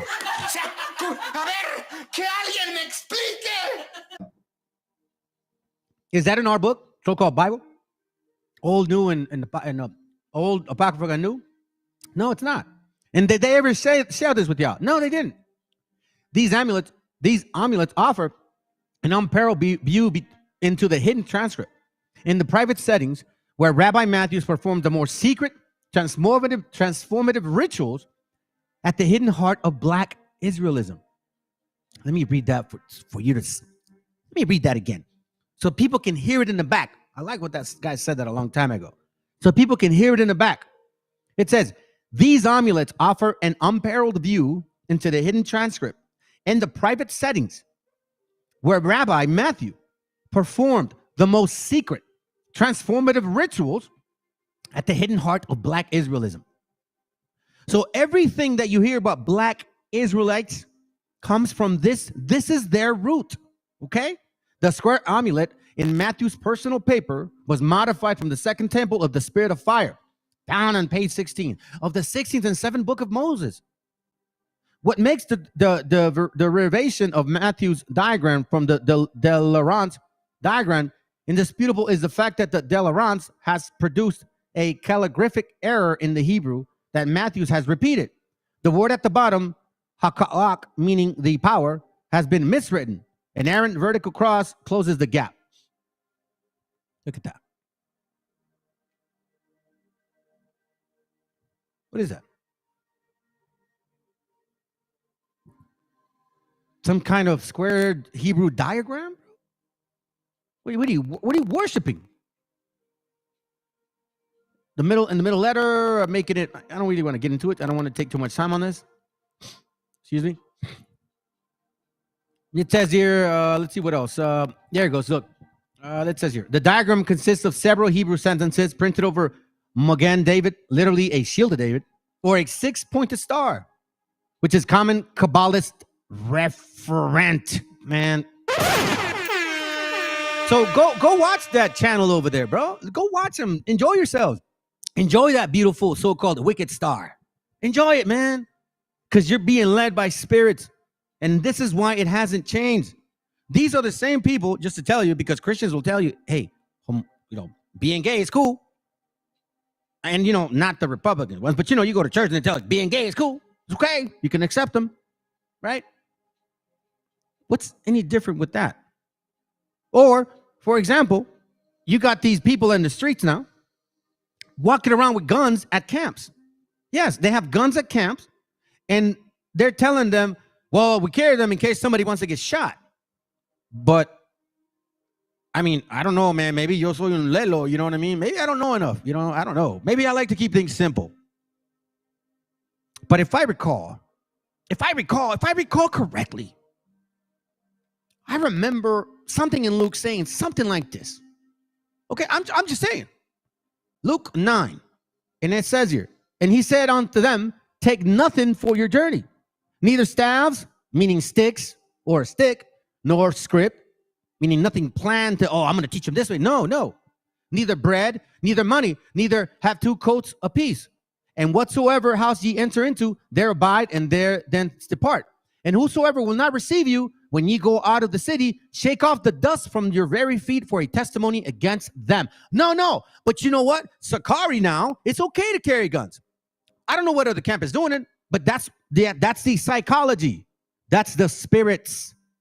But again, why are they acting that way? Because this is the root of them. This is the root of them. So the understanding that supposedly Nate, the dirty snake, has, or General Yohana has, or whatever you camp owner has in GMS, or whatever dumbass camp that you guys are listening to, that said that the end of the world within 2000, this is their root. Right here. This is their root. Jehovah, Oh, I'm going to show you what that means, bro. I'm going to show you what that means.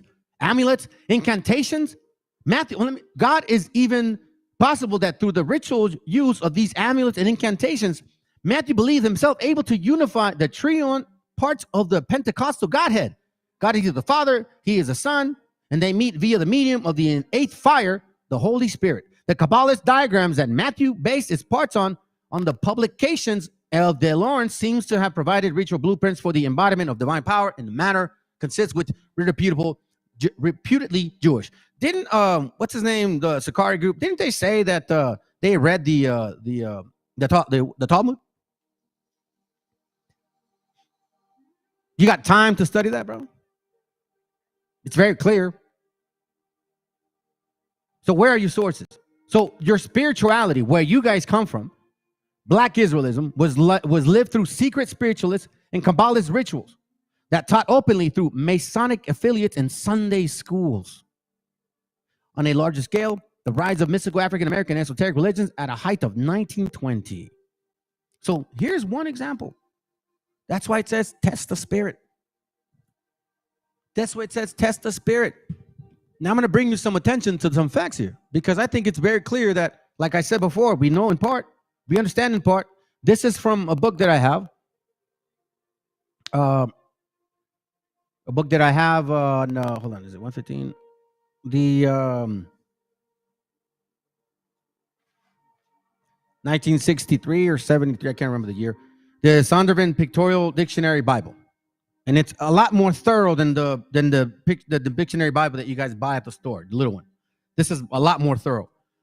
But let's think about this for a second. Look at this. Okay? This is pretty amazing. And I'm bringing it to your attention because it has a lot to do with spirits. People. Why are they translating the word of the Most High so freely?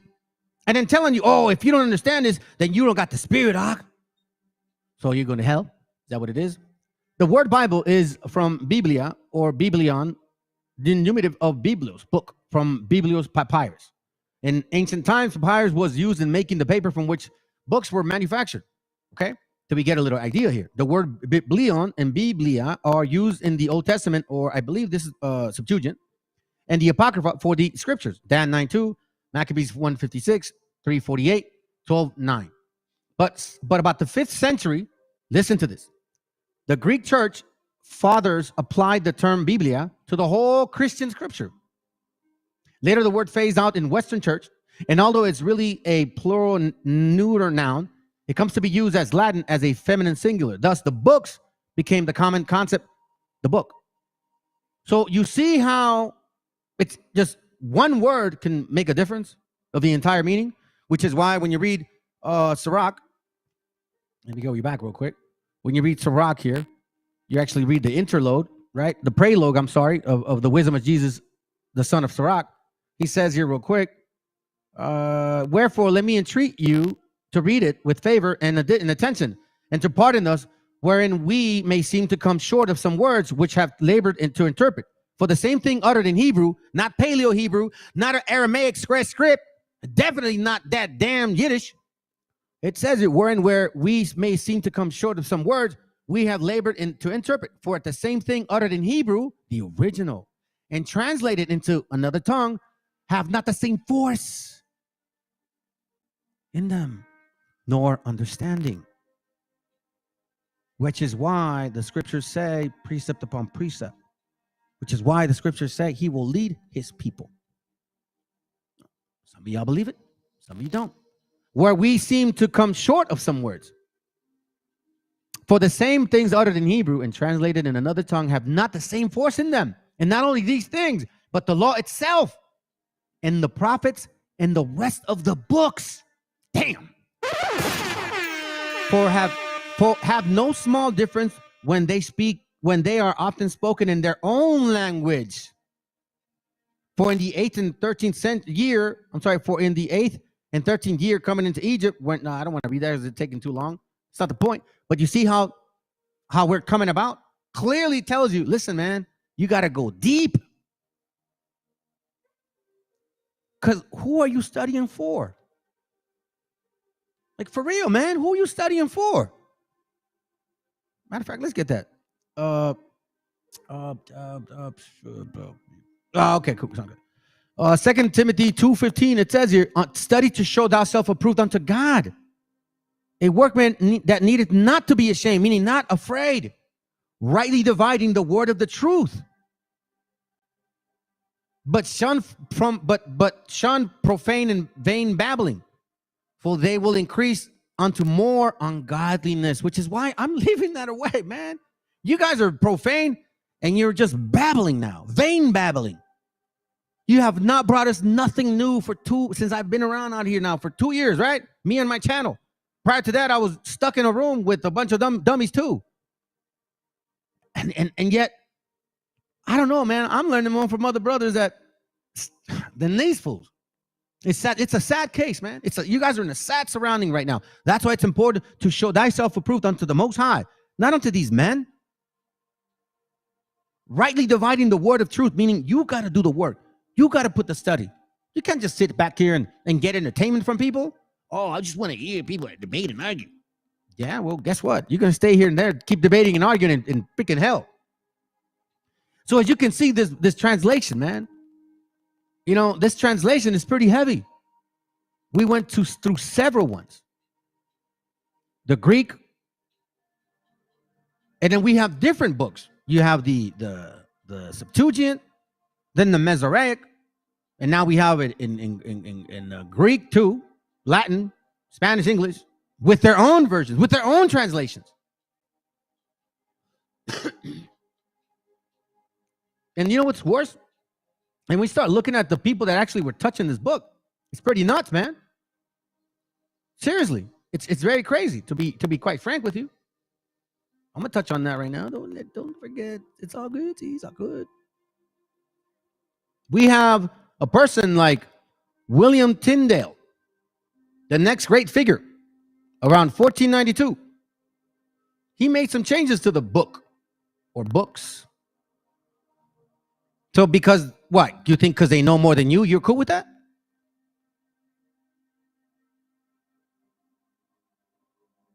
See, he's printed a lot of different translations. New Testament. He found printer for this New Testament. Blah, blah, blah, blah, blah.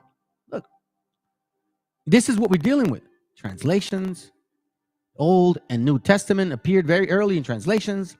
The Old Testament was translated into Greek between 2050, 115, which is the Septuagint. And another translation in Greek appeared soon after, beginning of the Christian era. Parts at least of the Old Testament were rendered in Syriac as early as the 1st century, which is basically square script Hebrew. Not the original, not even Paleo Hebrew, not actually the actual Hebrew. I'll give you an example, okay? In case you guys don't know, the actual Hebrew is this one. This is the real Hebrew, right here. The original. This is not Paleo. This is original Hebrew, right here. And I'm going to show you the difference as well. Okay, because you need to know these things. Because if you don't, then that's going to be a problem. Hold on, where have I left off? Oh, that's right. Yeah, Telegram. Okay, so we have Wycliffe, Tyndale,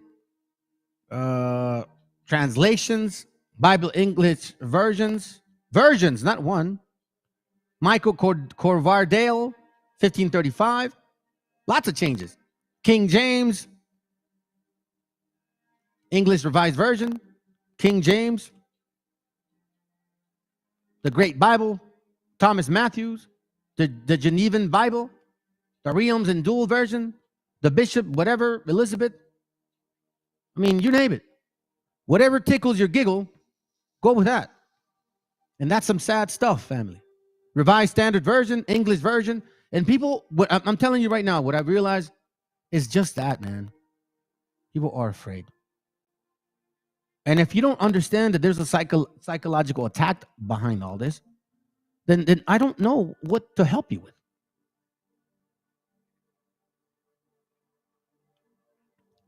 Like, watch this real quick. The spirit, ruach, right? Pneuma, the wind. I'm going to show you this real quick. We're going to start getting to another little section. Hold on, let me see. Is it this one? All right, let me show you this real quick. Hold on. Where is it, bro? Come on. I thought you had it. Oh, you had it. Oh, you had it. Okay, it's not here.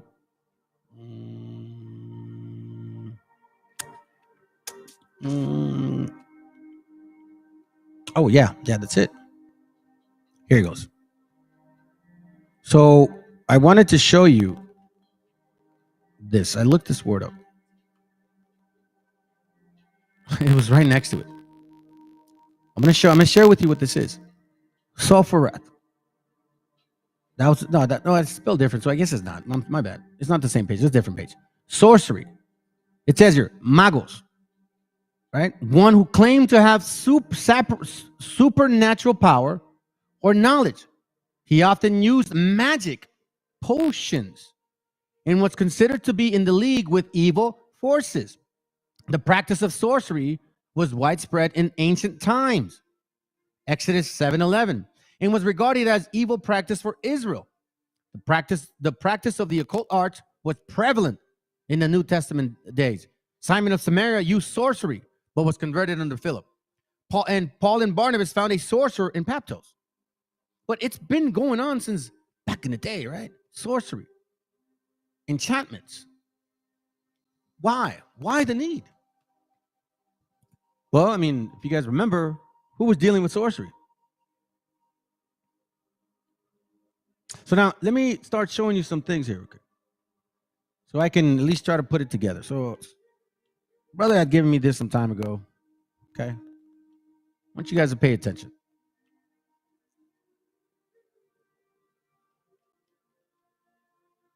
Maybe I'll see it later. This right here. In this particular material, it's talking about the Samaritan Pentateuch. Okay? It's quite interesting. The only Paleo-Hebrew Bible on earth. Okay? It's quite interesting. In this book, you get an idea of how translations were changing and working. So the transmissions of the Old Testament from 1446 BC to 550 AD. So here it says the Ten Commandments hieroglyphic view, right? Hieroglyphic view. Then it says here the Mosaic Ten Commandments Book of the Law, hieroglyphic Hebrew in Sinai. The Neolithic Samuel translation, Paleo-Hebrew, later on. Then in 1623, Joshua finds the lost Paleo-Torah. The Samaritans have the Pentateuch as well, copy of Joshua's Paleo-Hebrew. But in 458 BC, Ezra's translation to Aramaic Hebrew begun in 458 BC.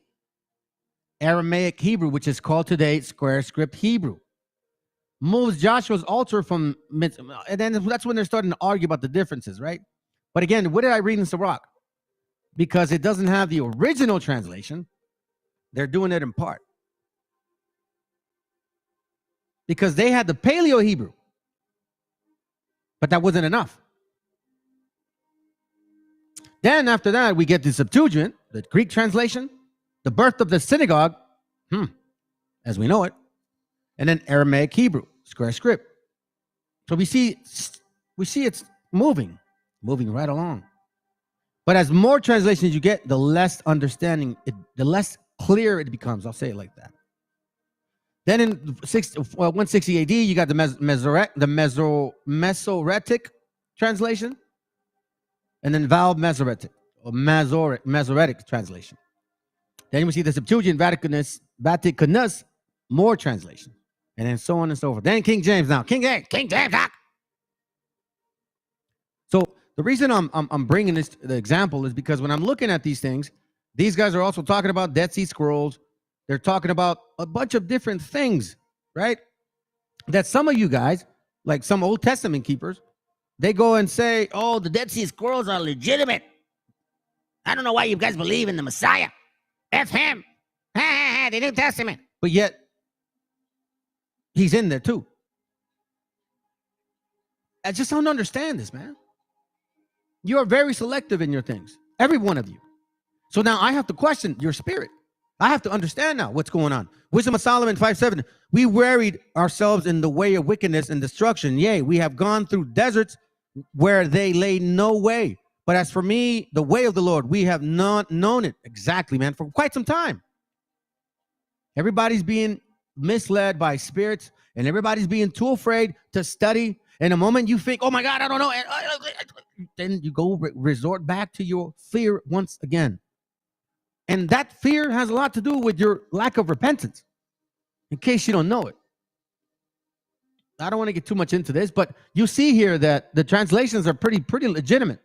The Masoretic Hebrew, because in the King James Old Testament, just give you some examples, translated from Masoretic Hebrew text, meaning the definition, the translation in King James, right? I'll show you this right here.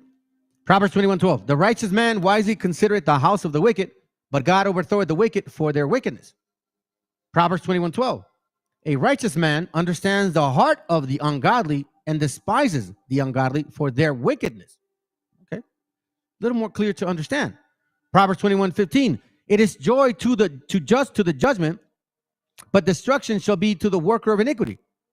It is on this one. It is joy of the righteous to do judgment, but a holy man is abominable with evil doers. I guess they forgot the last part. Then look at this example.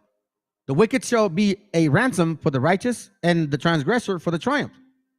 And a transgressor is the abomination of a righteous. Damn. Pretty simple things. So now let's give you an example here. Why is this? Oh, well, it's because we understood it now. No, dummies. Check this out. Proverbs 24:15. Lay not wait, O wicked man, against the dwellings of the righteous. Spoil not his resting place. Now, in this translation, translated from the original Hebrew, supposedly, but actually Paleo, I believe, right? It says here, bring not an ungodly man into the dwelling of the righteous, neither be deceived by the feeding of his belly. So this is a lot more clear. This one's like, lay not wait, O wicked man, against the dwellings of the righteous. But he's telling you here, bring not an ungodly man into the dwelling of the righteous. Now it says here, what does this verse mean in the Masoretic text? Compare the Septuagint verse with John 2:1, 2 John 2:10. It says here, if there come any unto you and bring not this doctrine, receive him not into your house, neither bid him Godspeed. You see this now. So in King James, it doesn't translate it. It doesn't precept with the New Testament, but it does technically precept what's so-called New Testament of King James with the Septuagint. So let me repeat that again. So the King James Old Testament compared to the King James New Testament does not precept 2 John 1:10 the same way the Septuagint, which is translated from an older Hebrew, does precept with 2 John 1:10, which is King James. So they're like, okay, well, that's weird. So it says here, Proverbs 24:31, it says, the Masoretic text does not explain why this field is barren. The Septuagint explains that the reason is because he was not cared or helped by anyone. So let's read it. I went by the field of a slothful. I like this scripture. I went by the field of a slothful, and by the vineyard of a man void of understanding. And lo, it was all grown over with thorns, and nettles had covered the face thereof, and the stone wall thereof was broken down. So then I looked upon it, I understood, So what these people like to do, which is why you have to understand what kind of spirit is moving them. A lot of camps tell you this. Well, if you don't understand it, it's because you don't have the spiritual understanding. Oh, okay. Yeah, you're right. But if I would have read it in the Septuagint, a foolish man is like a farm, and a senseless man is like a vineyard. If you let them alone, they will altogether remain barren and covered with weeds, and he becomes destitute, and his stone walls are broken down. So if I read it, I'm like, well, that means like if you don't really pay attention to your stuff, like it's gonna be pulling apart, right?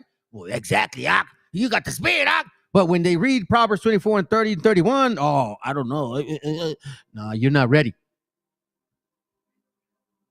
You see how they use knowledge righteously or unrighteously? Is it really to teach you to grow, to give you sincere information and knowledge for you to change?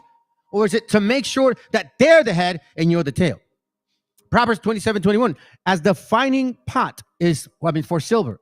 I'm sorry, as the fining pot for silver and the furnace for gold, so is a man to his praise. But then Proverbs 27:21 says, fire is the trial for silver and gold, and a man is tried by the mouth of them that praise him. The heart of the transgressor seeks after mischief, but an upright heart seeks knowledge, which relates to, for example, no, not this one, relates to, which one of the brothers had? Hold on. Which one do you have? I think somebody put it, man. Okay, maybe I was thinking something else. What is the connection in the Masoretic verse? It is very unclear, whereas the Septuagint is very revealing. So I'm not saying, oh, read the Septuagint. No, I'm not saying that. Because I read this, and I read this, and I read this, and I read this, and I go here, and I go there, and I go here, and then I go here, right? And then I go here, and then I go, let me see what this means, right? And then I go here. I'm just showing you what I do. And then I go here. Strong's H3318. That's not the point, right? And then I go read and see what it means. And if a word doesn't make sense, then I go actually in dictionary Bible to understand the word for myself. Because I wasn't born with a silver spoon. I never had the highest grades. I was not very educated. So the work has to be done.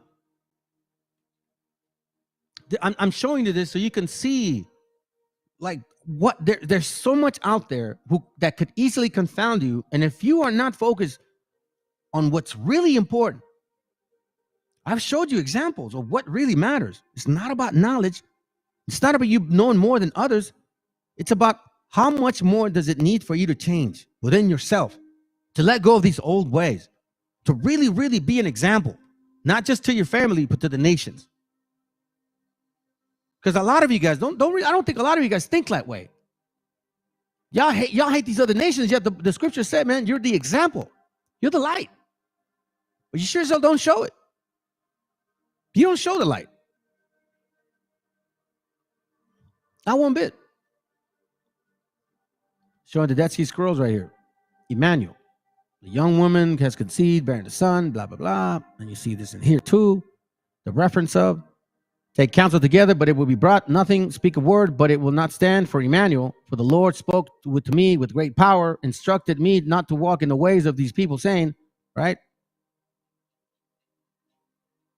Let's see if it's this one. No, that's it. I wanted to show you these particular things because you have to understand. You have to know what this all means. Second Ezra, chapter 40. Is it this one? Yeah, chapter 14. Here it goes. Oh, I had it already. Oh, perfect. It says here, in 40 days they wrote 244 books. And it came to pass when the 40 days were filled that the high spake, saying, the first that thou hast written, publish openly, that the worthy and unworthy may read it. But keep the 70 last, that thou mayest deliver them only to such as be wise among the people. For in them is the spirit of understanding, the fountain of wisdom, and the stream of knowledge. And so did I. Now, we're not here to tell you, oh, yeah, he's talking about me. No, man, I'm telling you, how am I even like treating? Because I have people telling me, and I know, you know, brothers, I told you, man, I walk like with like kind of like a horse with visors, bro. I hear you, but I'm not trying to swerve. So as I'm watching this information come, I check the book first. It does kind of does confirm it. So now I have to reflect on it and say, okay, so what's really going on? Because I'm not afraid anymore. And nor am I trying to learn or teach for the benefit of making, like, I don't know, man, so you guys can like me more. No. I don't even know why I do it. I knew I do. I kind of do, I think. I didn't ask for this. So I'm going to give you an example. Who is meant to see these things? Because not everybody's included.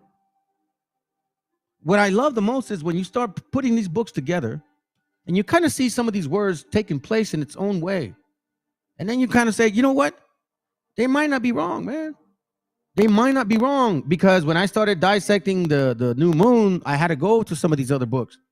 And it was a lot more clear than a lot of what these camps or individuals were telling you or are telling you.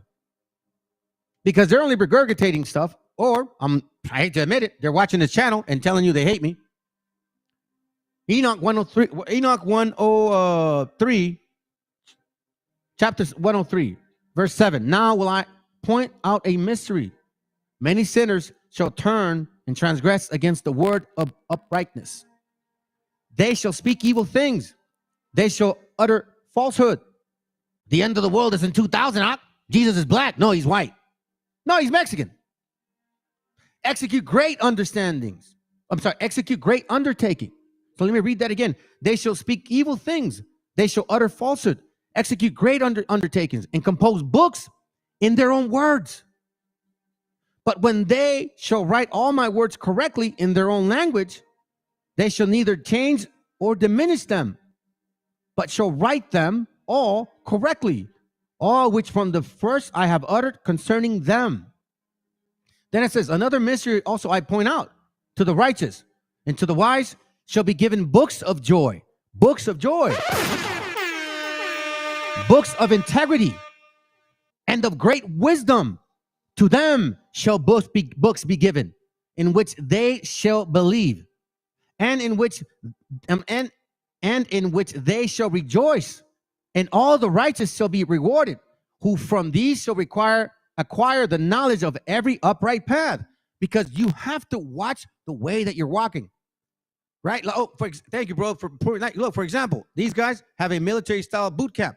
How they walking? They ain't walking in the spirit, family. They carry guns, man. They want to beat people up, bro. They're in what do you call it? They have multiple wives. They go to clubs. Like they you know what I'm saying? Come on, bro. Let's be real now. Let's be real. Churches are doing it. BHI is doing it. These so-called Hispanics, they're doing it too. This is hate everywhere. All moving in the spirit of what? A carnal spirit, bro. A carnal spirit. I've come to that conclusion. Check this out, man. This was kind of funny that I read this in that very same book. Well, this one is kind of interesting, to be frank with you. And I'm going to bring some of these things out because they do connect. They do connect. And let's see. Baruch, second Baruch, because this was one that was apparently excluded. I'll give you another one. Second Baruch, chapter 59. 3 through 11. Hold on, where are you?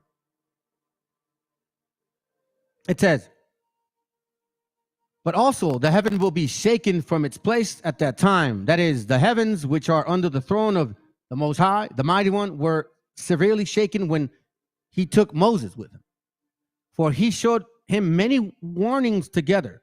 This is when he took Moses up to the mountain and he showed him the scriptures. We're going to see clearly what he showed him. And he showed him many warnings together with the ways of the Torah and the end of time, all also to you, and there further, also the likeness of Zion, with his measurements, which was to be made after the likeness of the present sanctuaries. But he also showed him at that time the measure of fire, the depths of the abyss, the weight of the winds, and the number of drops of the rain. Okay? The suppression of the wrath, the abundance of long suffering, the truth of judgment, the root of wisdom, the richness of understanding, the fountain of knowledge, the height of the air, the greatness of kingdom paradise, and the end of the periods, the beginning and the beginning of the beginning of the day of judgment, the number of offerings, the world which had not come yet, the mouth of hell, the standing place of vengeance, the place of faith, the region of hope, that's what caught my attention, the picture of the coming punishment, the multitude of the Malachim, which cannot be counted, the power of the flame, the splendor of the lightning, the voice of the thunder, the order of the chief Malachim, the treasures of light, the changes of time, and the inquiring of the Torah. He showed him everything when he was up there. Now, we know that, here, I'll show you it.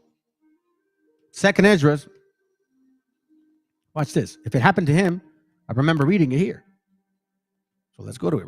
Second Esdras, chapter 14, verse 1. And it came to pass upon the third day, I sat under an oak, and behold, there came a voice out of a bush over against me and said, Esdras, Esdras. And I said, Here I am, Lord. And I stood upon my feet. Then said he unto me, In the bush I did manifestly reveal myself unto Moses, and talk with him when my people served in Egypt. And I sent him and led my people out of Egypt, and brought him up to the mount of where I held him by me a long season. You see? So through this time, he was telling him and told him many wondrous things, and showed him the secrets of time and the end, and commanded him, saying, These words thou shalt declare, and these thou shalt hide. Did you see that? Showed him the secrets of times and the end, and the commanded him, saying, These words shalt thou declare, and these shalt thou hide. You see? We just saw this. Didn't we read this in Baruch? Which is why I'm telling you, family, we're not making this stuff up. Now, in case you don't know this, matter of fact, let me show you one more. I wrote this down too. This Second Baruch, chapter 61 and 2. Let's see what it says here real quick. The fit black waters which I've seen poured down, those are the works which I guess you could say it. Yeah, it's regarding the wickedness and mysteries. That's why I took it. Yeah, let me read it. So we can see here, because obviously the Amorites are related to who? Yeah, not that dumb lady. No, we're talking about Ham's children. And the fifth black waters which you have seen poured down, those are the works which the Amorites have done, and the invocations of their incantations, which they wrought, in the wickedness of their mysteries, in the mingling of their pollutions. But even Israel was polluted with sin in these days of judgment of the judges, although they said many signs which are from him who created them. So we're seeing this. I'm going to show you this. This is why we're talking about. In this case, I believe, at least me, the black waters. What gets watered? Trees get watered. Those are the works of the Amorites. They include invocations or incantations, right? Mysteries, amulets, charms, designs, right? It's very simple, family. I mean, it kind of goes to show here. I'm gonna start closing some of these so I can let's see. I don't need this no more. It goes to show something heavy, man. It goes to show something heavy. Check this out.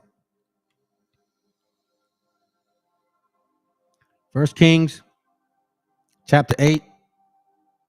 18, sorry. In verse 26. It's very simple. And they took the bullock which was given them, and dressed it, and called it on the name of Baal from morning evening until noon, saying, O Baal, hear us. That there was no voice, no any that answered. No, hold on. I'm not looking for this verse. I was looking for another one. What's it said? She choose. Hold on. Choose Baal. Hold on. Give me a second, okay? Give upon the altar, give a pass, sleep it, and that's that. Give a pass. Hold on, be quick. Okay, good Lord, this shall be trench and altar with great measure. Blah blah blah. Waters on down and fill the trench. The water can pass on servants. And the Lord hear me, people. Hold on, let me see if I can just find it real quick, man. I should have just done that.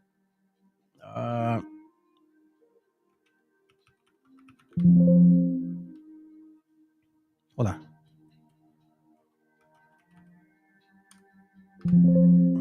What a dummy. 1 Kings. Let's see.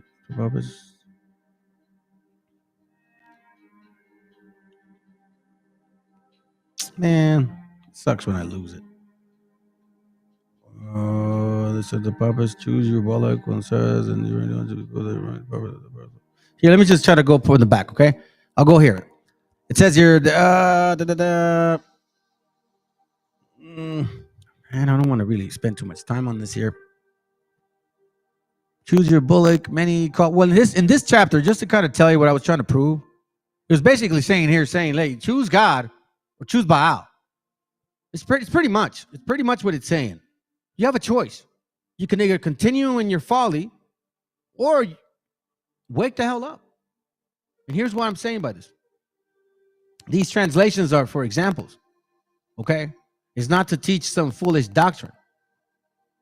Don't be misled, because it's all, why are you doing this? So let's go into this book. It's a pretty heavy book. This is why I'm telling you, man, you're dealing with spirits, family. These people, white and black, you're dealing with spirits. This is a book called A Encyclopedia of Freemasonry, Volume 1, 1954. I'm going to take you to a couple of definitions of this book, okay? Let me go fast real quick. Hold on. Oh, there it goes. Right. Okay, here we go. The first one, okay? From this school, we derive Gnosticism and Kabbalah, and above all, the system of symbolisms and allegory which lay at the foundation of Masonic philosophy. Gnosticism and Kabbalah. We're going to touch on Gnosticism pretty soon, too. Because, look, if anybody's ever told you they are a Gnosticist, or if you ever heard them say that they are, then guess what? They are. And y'all need to look up the word agnostic. If somebody ever told you they're an agnostic, guess what? You need to check their spirit to see what they're teaching you. Yeah, they may sound like they know what they're talking about, but are they really in the best interest for you? Or are they in the interest for themselves, or how good it feels? To the seaborn wild beast is similarly described, therefore. Let me see, what is this? Oh, this was just horse. That's okay. I'm good with that. Let me go back. I'm good. Let me try to get to the actual certain words. I want to point out certain words. Okay. Ariel, in the demonology of the Kabbalah, the spirit of air, the guardian angel of innocence and purity, hence the Masonic synonym, a name applied to Jerusalem, a water spirit. So supposedly, in the Kabbalah. Watch this. It's going to get even more interesting.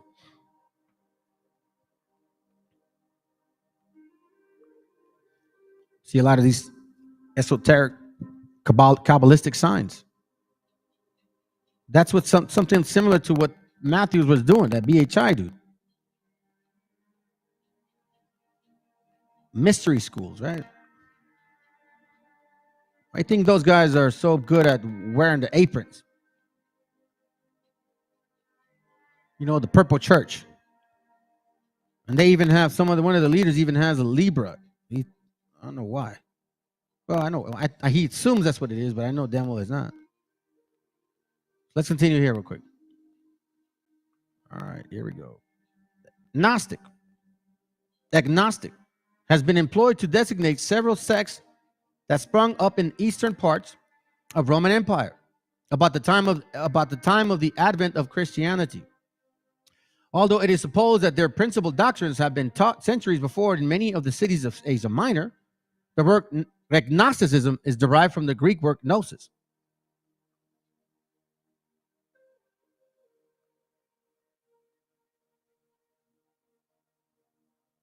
There's a lot of Kabbalah going on here. This is what it means to them. That's why when you read, in God we trust, which one? G-O-D, the initials of Gomer, Oz, and Dabar. It is a singular coincidence and worthy of thought that the letter composing the English name of deity should be the initials of the Hebrew words wisdom, strength, and beauty. The three great pillars. The three great pillars, huh? The three great pillars. Oh, man, stop doing that, bro. Just chill out. The three great pillars, or metaphorically supports of masonry. They seem to present almost the only reason that can reconcile a mason to the use of the initial G in its conspicuous suspension in the east of the lodge in the place of the delta. The incident seems to be more than an accident. God.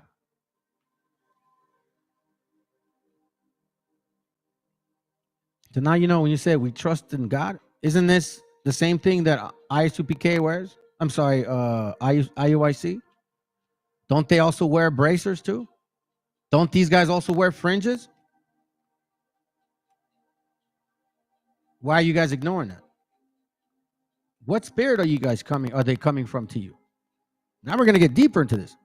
Okay? This is Jacob. Have you guys ever heard of Jacob's Ladder, the movie? Hey, there you go, bro. Water, perfect, man.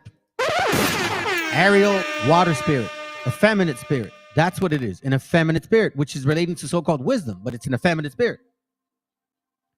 Jacob's Ladder. This is pretty interesting. Matter of fact, I'm slowing down for you if you guys want to take a picture of it. Thus, in the Persian mysteries of Mithra, there was a ladder of 7 rounds, the passage through them being symbols of the souls approaching to perfection. So Jacob's Ladder. Go watch that movie. You're going to find out what it means. Each of these caverns was the representative of a world or state of existence through which the soul was supposed to pass in the progress from the first world to the last, or the world of truth. Remember what he said? I will be a lion spirit. Doctrines of devils. The psychology. The 7 levels. The 7 chakras. Jacob's Ladder. Indian universe. See? Among the Kabbalists, the ladder was represented by the 10 Sephiroth, which commence from the bottom with the kingdom foundation. Oh, I'm going to show you real quick. I'm going to show you what that is. And you're going to be like, holy smoly. Yes. So Jehovah, remember that guy has that name, right? Okay. So it's in Hebrew, it consists of 4 letters. And hence it's called the tetragrammaton, or 4-letter name. And because it was forbidden to a Jew as a Mason as it is to a Mason to pronounce it, it is also called the ineffable. Ineffable. I can't even say that. Or unpronounced, I guess. Anyways, let's continue. I'm just gonna skip through all these. I highlighted some things. I'm trying to get to my point. Here we go. Kabbalah. What exactly is it? All right. So let's look at this. It derives its name of Kabbalah from its cubical form. Okay. It being 15 feet long, wide, and high. It has one aperture for light, which is a door in the east end. In the northeast corner, it's a black stone, religiously venerated by the Muslims, called the Black Stone of Kaaba. So Muslims, come on, bro. It says here, defines the Kabbalah to be a secret science. Hence, it demands a place in any general work of masonry. Let's continue. See Kabbalah. Oh, and I'm sorry. The one up. That's right. This one was Kaaba. Now it relates to Kabbalah. Now we're going to Kabbalah. The mystical philosophy of theosophy. The mystical philosophy or theosophy of the Jews is called Kabbalah. Bruh. For real, huh? Which one? KHAZARS or Sephardic? Well, we're going to separate them now. The word is derived from Hebrew, Kabbal, signifying to receive, because it is the doctrine received from the elders, supposedly. The oral traditions, they say. Supposedly Moses was initiated with this. Remember the scripture said, this is why I'm telling you, family. This is what I'm telling you. Deuteronomy chapter 28, verse 36. It says here, the Lord shall bring thee and thy king, which thou hast set over thee, unto a nation, which neither thou nor thy fathers have known. And there thou shalt serve other gods, wood and stone.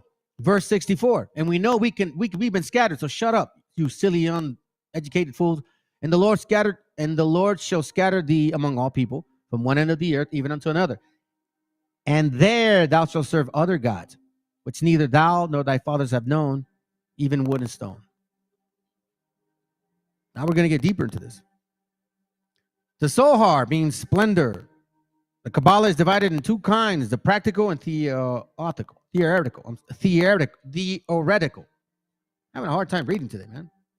The Kabbalah's teaching of emanation is best understood by an examination of the doctrine of the Sephiroth, the supreme being, the Ein Sof, they call it, the infinite one. These 10 emanations are the 10 Sephiroths. The first Sephiroth is called Cathar, the crown, because it occupies the highest position. This first Sephiroth contains within it the other 9, which sprang forth into the following order. The first, a male or an active potency proceeded from it, and this, the second Sephiroth. It's called Chokmah, or wisdom. This sent forth the opposite female, or passive potency, named Binah, or intelligence. These three Sephiroths constitute the first triad. So that's 1, 2, and 3. And out of them proceed the other 7.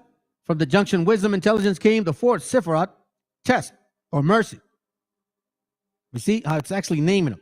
So there's 10s of these things. Zoroaster's theophacy, Kabbalist theophacy from Zan. I mean, this is getting real deep. Or the tree of life. Kabbalah. Let me read this. The division of the 10 Sephiroth in the tree triads was arranged in a form called by the Kabbalists the Kabbalah tree, or the tree of life, as shown in the diagram in opposite page. In this diagram, the vertical arrangement of the Sephiroth is called pillars. Thus, the 4 Sephiroths in the center are called the middle pillars. What is he talking about? This right here. See, I did this right here. The moral world. There's 4 worlds, they also consider it.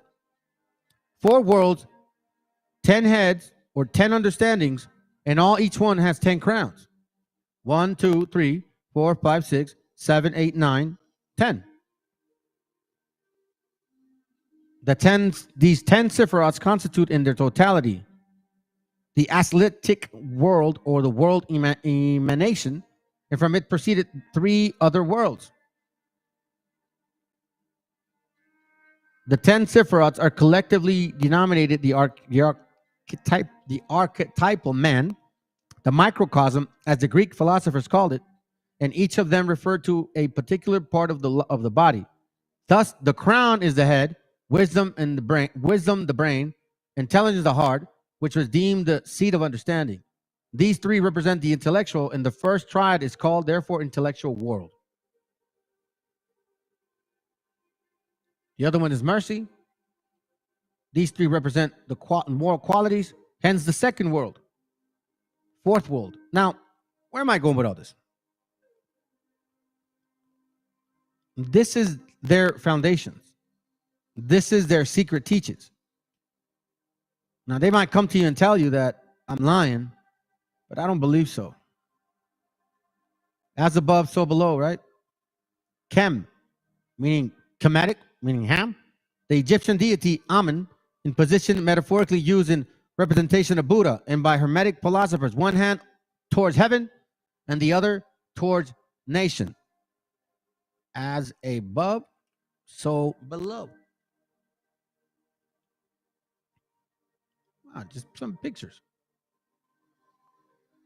Which is why they call this the tree. See? As above, so below.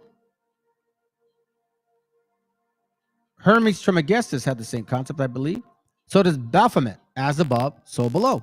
There it goes right here. As above, so below. As above, so below, right? Egyptian deity Amun, in the position metaphorically used in representation of Buddha, and by the Hermetic philosophers, one hand towards heaven and the other towards nature. Heaven, nature. As above, so below. Now, when you talk about these spirits, let me see if I'm missing anything, and then I'm going to show you something real quick, and we're almost done. When we're talking about these spirits here, I think we should be done. Yeah, I still got some more to read, right? I got a while to finish. When we consider these things, okay, you have to wonder why, or what this means, or how come it says it like this.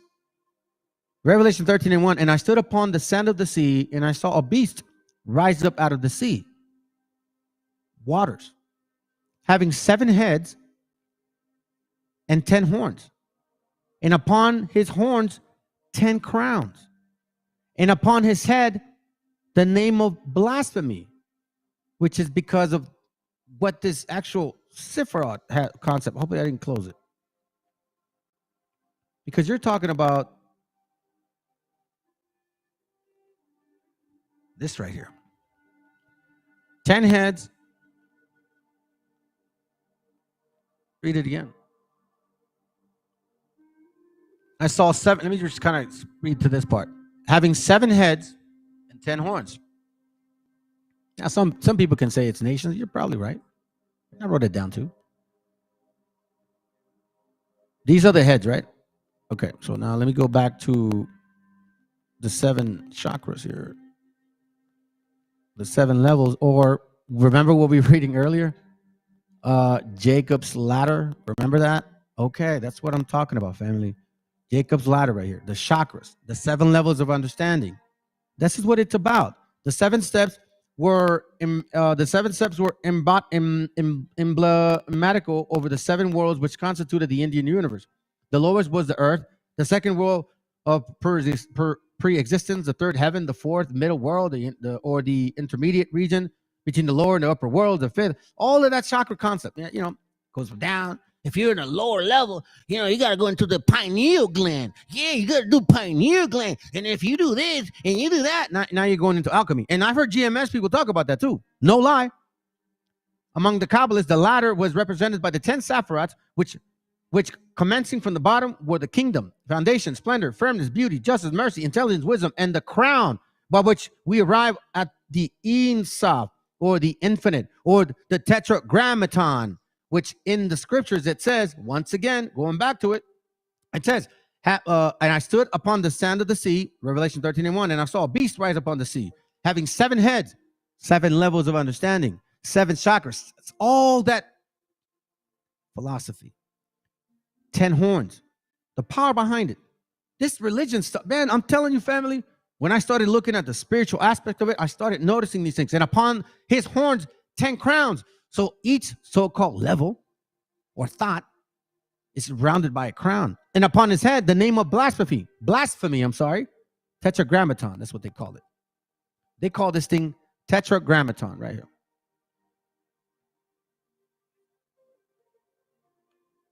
Hold on. Kabbalah? Okay. Let's see if I can just get it for you. I wasn't even planning on it, but maybe just do it now. Excuse me. Okay, so it goes up.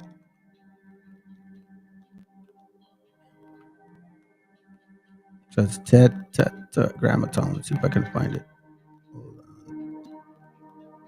Oh no, I passed it already. Come on, maybe I'll do it this way.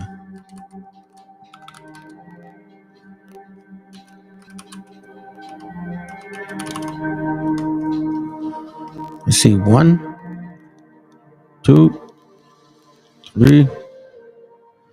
So check this out. Bel is the contracted form of Baal and was worshipped by the Babylonians as their chief deity. The Greek and Romans so considered and translated the word by Zeus and Jupiter. It has with Jah and On being introduced into the royal arc system as the representative of the tetragrammaton.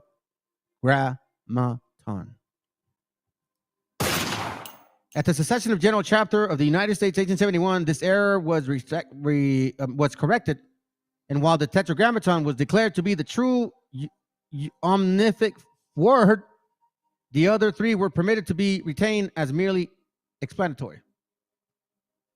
Talk about the Almighty, El Shaddai, the name of which God was known to the patriarchs before he announced himself to Moses by his tetragrammatonic name of Jehovah.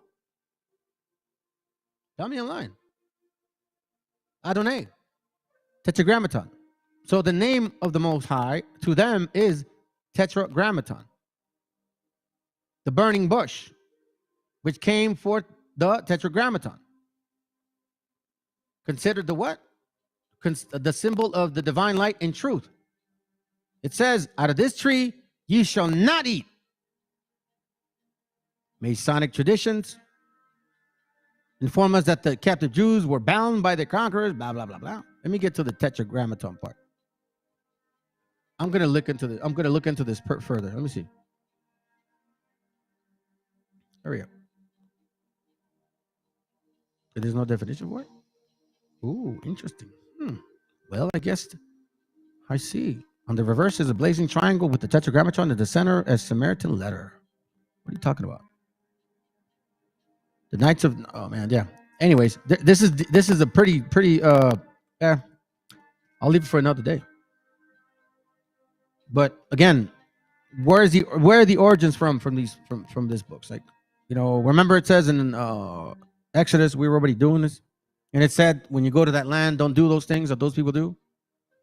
But yet, like I called out what their people are from, to me, their spirit moves like Canaan, and yet Wisdom of Solomon 3:5 says, "For it was thy will to destroy by the hands of our fathers both those old inhabitants of thy holy land." Who was in the land?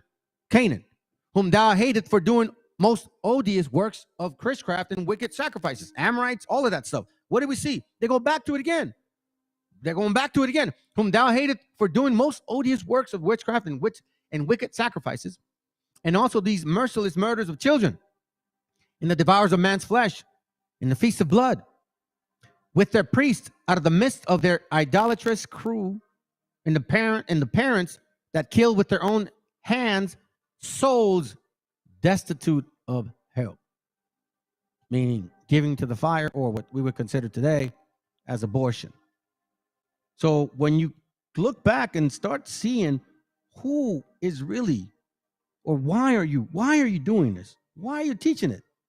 And how come, they got so much understanding? Whoa, makes you wonder why now, huh? Makes you wonder why now, doesn't it? I think I read this already, but I'll read it again in case I forgot. Isaiah 8:19, it says there, "And when they shall say unto you, seek unto them that have familiar spirits, and unto wizards that peep, and that mutter, should not a people seek unto their God for the living of the dead?" Did not show you the book that I was talking about? What were these guys doing? Check it out. I'll show you again, man.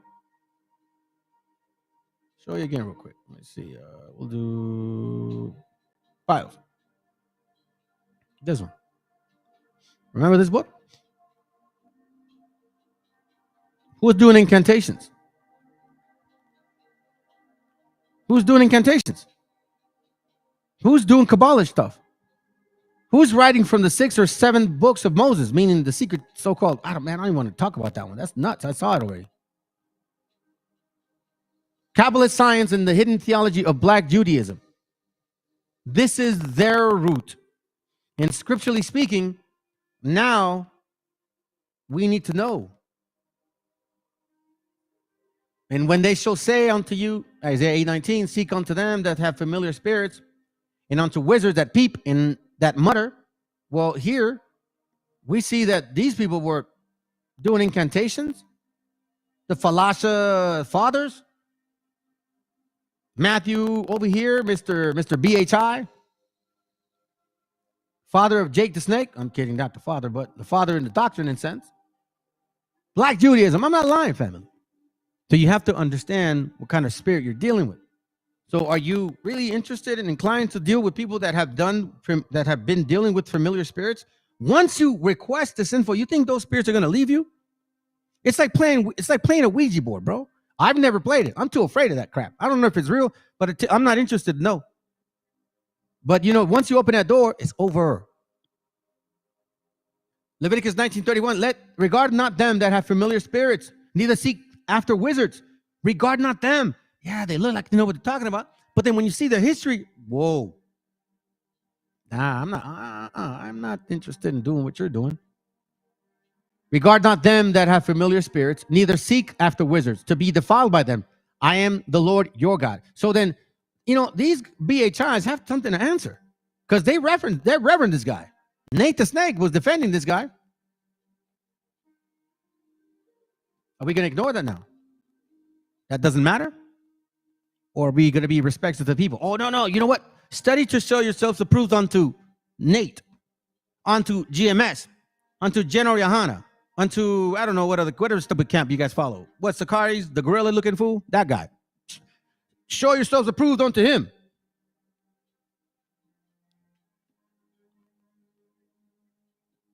Too afraid to walk on your own. And the soul that turneth after such has had familiar spirits and after wizards to go a whoring after them, I will even set my face against that soul and will cut him off from among his people. So I'm showing you where this concept comes from. That you can't have one without the other. The origin is important of what these people have been talking about. Deuteronomy 18 and 11. What a coincidence, because I wasn't intending to go to this other verse in here, but I'll see it later. It says here, there shall not be found among you anyone that maketh a son or daughter to pass through the fire, or that useth divination or enchantments.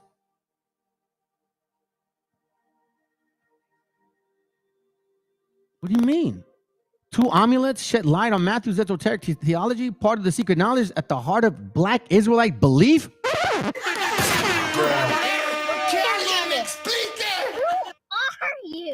Two amulets shed light on Matthew's esoteric theology, part of the secret knowledge at the heart of his black Israelite belief. You going to deny that now? Again.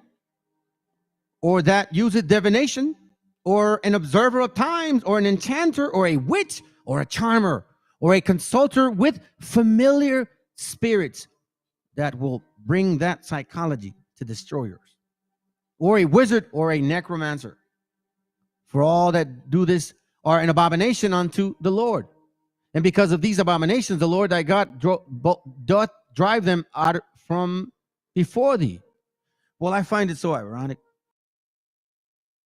Hey, that's funny, bro, because, and I'm not trying to mock this dude, but it's just funny that he's saying a bunch of dumb shit. Look, listen, man. Your little concept of spirituality, whatever it is that you figured out in those little rooms or these books that you picked up, you drank too much Kool-Aid. You absolutely have connected the Bible with the emerald tablets, with the Quran, with the Talmud, Kabbalah. You're all over the place. You're all over the place. You don't drink? Cool. Well, then you're sober. Good. Stop whatever you're doing, because you literally lost your mind, and you lost everybody here. We're almost finished, family, anyways. All right, so let's continue. This is live, by the way. Let's go. I'm not gonna lie to you, because I just put that verse and that was it. I was gonna move on, but guess what? The spirit, thank you, Father. I prove this to you right now. Deuteronomy in the same book, right? So that means that some of these prophets are you'll see. It says here, abominable practices. Don't do them. And then it follows up with the prophets. So how do we know which guys are actually coming from this abominable practice? Wicked enchantments, you know what I'm saying? I guess you could say devil worshiping, right? Stuff like that. The 2 amulets shed light on Matthew's esoteric theology, part of the secret knowledge at the heart of his black Israelite belief. Black Israelite belief. It says here, Deuteronomy 18 and 18. I'm sorry, 18 and 20. But the prophet, which shall presume to speak a word in my name, which I have not commanded him to speak, or that shall speak in the name of other gods, even that prophet shall die. And if thou say in thy heart, how shall we know that word? How shall we know the word which the Lord has not spoken? He said, when a prophet speaketh in the name of the Lord, if the thing follow not, nor come to pass, that is the thing which the Lord had not spoken. They said the world was going to end in 2000. That's their doctrine. And all of a sudden, you guys forgot. And then they pushed it to I don't know what year, then 2018, then 2019. And you're still there. Well, you deserve to be there. Because just like in Samuel, I'm not going to read it. 1 Samuel 28, I won't read it. I'll just show you real quick. Here in this chapter, you're seeing that Saul in the medium of Ender. He goes to this woman to kind of help him with familiar spirits, because some people will deal with it. And these spirits will tell the future, can give you some hints. They will do it. So be mindful. Be mindful. This is extremely important. You're in the most important times of your life, man. That's what it says. Gird up your loins. 1 John 4:1, behold, believe not every spirit, but try the spirits, whether they are of God, because many false prophets are gone out into the world. You see this? You see this? Deuteronomy 13 gave us that example at the beginning. I believe it's Deuteronomy. Damn, I can't even talk today, man. Deuteronomy 13, bro. Deuteronomy 13. Stop it. If there rise among you a prophet or a dreamer of dreams, and giveth thee a sign or a wonder, and the sign or wonder come to pass, whereof he spake unto thee, saying, let us go after other gods, which thou hast not known, let us serve them, thou shalt not hearken unto the words of that prophet, or that dreamer of dreams. Oh, I had a dream, the 12-trade chart. Or what somebody told me. I had a dream that I saw Jesus and he was black, so I believe it now. For the Lord your God proveth you, to know whether you love the Lord your God with all your heart and with all your soul. It says it right here. I'll give you another one. Just very simple. And then I think maybe I'm done. I think I've proven enough for it today. Proverbs 14 and 15. Watch this real quick. It says here, a wise man feareth and departeth from evil, but the fool rageth in... I'm sorry. 14, 15. It says here, the simple believeth every word, but the prudent man looketh well to his going. You see, family? Believe not every spirit. Try it. A simple man believeth every word. Oh, you're right, Ak. But the prudent man looketh well on his going. Like, you know what? Let me check that. Just like the brother would give me some of these books. I was like, bro, listen, you're not off. So let me see if I can precept them with the original that I got. And lo and behold, I found even more things. Jeremiah 5:31. Okay? It says here, just kind of giving you. Try the spirit. Jeremiah 5:31. Okay? It says, the prophets prophesy falsely, and the priests bear rule by their means, and my people love to have it so. And what will ye do in their end? You see? This is kind of like the opposite end. Like, instead of being prudent about your walk, no, I don't care. You're good, man. I love what you're saying, man. It makes me feel good. Yeah. F them people. No. I want lots of women. No. I want revenge. Oh, I just want the kingdom. I want to have a lot of things. Jeremiah 29:8. For thus say the Lord of hosts, the God of Israel, let not your prophets or your diviners that be in the midst of you deceive you. Watch your path. Neither hearken to your dreams, which ye cause me to be dreaming. Oh, the 12-type chart, I saw it in my mind, and you know what I mean? I dreamed of it. And Judah, they're the ones, and Issachars are Mexicans. Shut your ass up, bro. Believe me, bro. Listen, come on, family. Stop waking up, man. Where is the origin of BHI? Just like where's the origin of Christianity? I'm sorry. Or where's the origin of these Old Testament keepers? Or these agnostics? Yeah, I'm talking to you. If the shoe fits, bro, put it on because you said it. We heard you. It's national. It's never forgotten. For they prophesy falsely unto you in my name. I have not sent them, saith the Lord. Jeremiah 23:32. 23:32. Let me read it real quick. It says here, behold, I am against them that prophesy false dreams, that say the Lord, and do tell them, oh, I had a dream the other day, man, and I saw Yahushua, and I mean, I looked upon him, and man, he was black, bro, and oh my God, he had woolly hair, and he was so bright, and God knows what really is in your mind.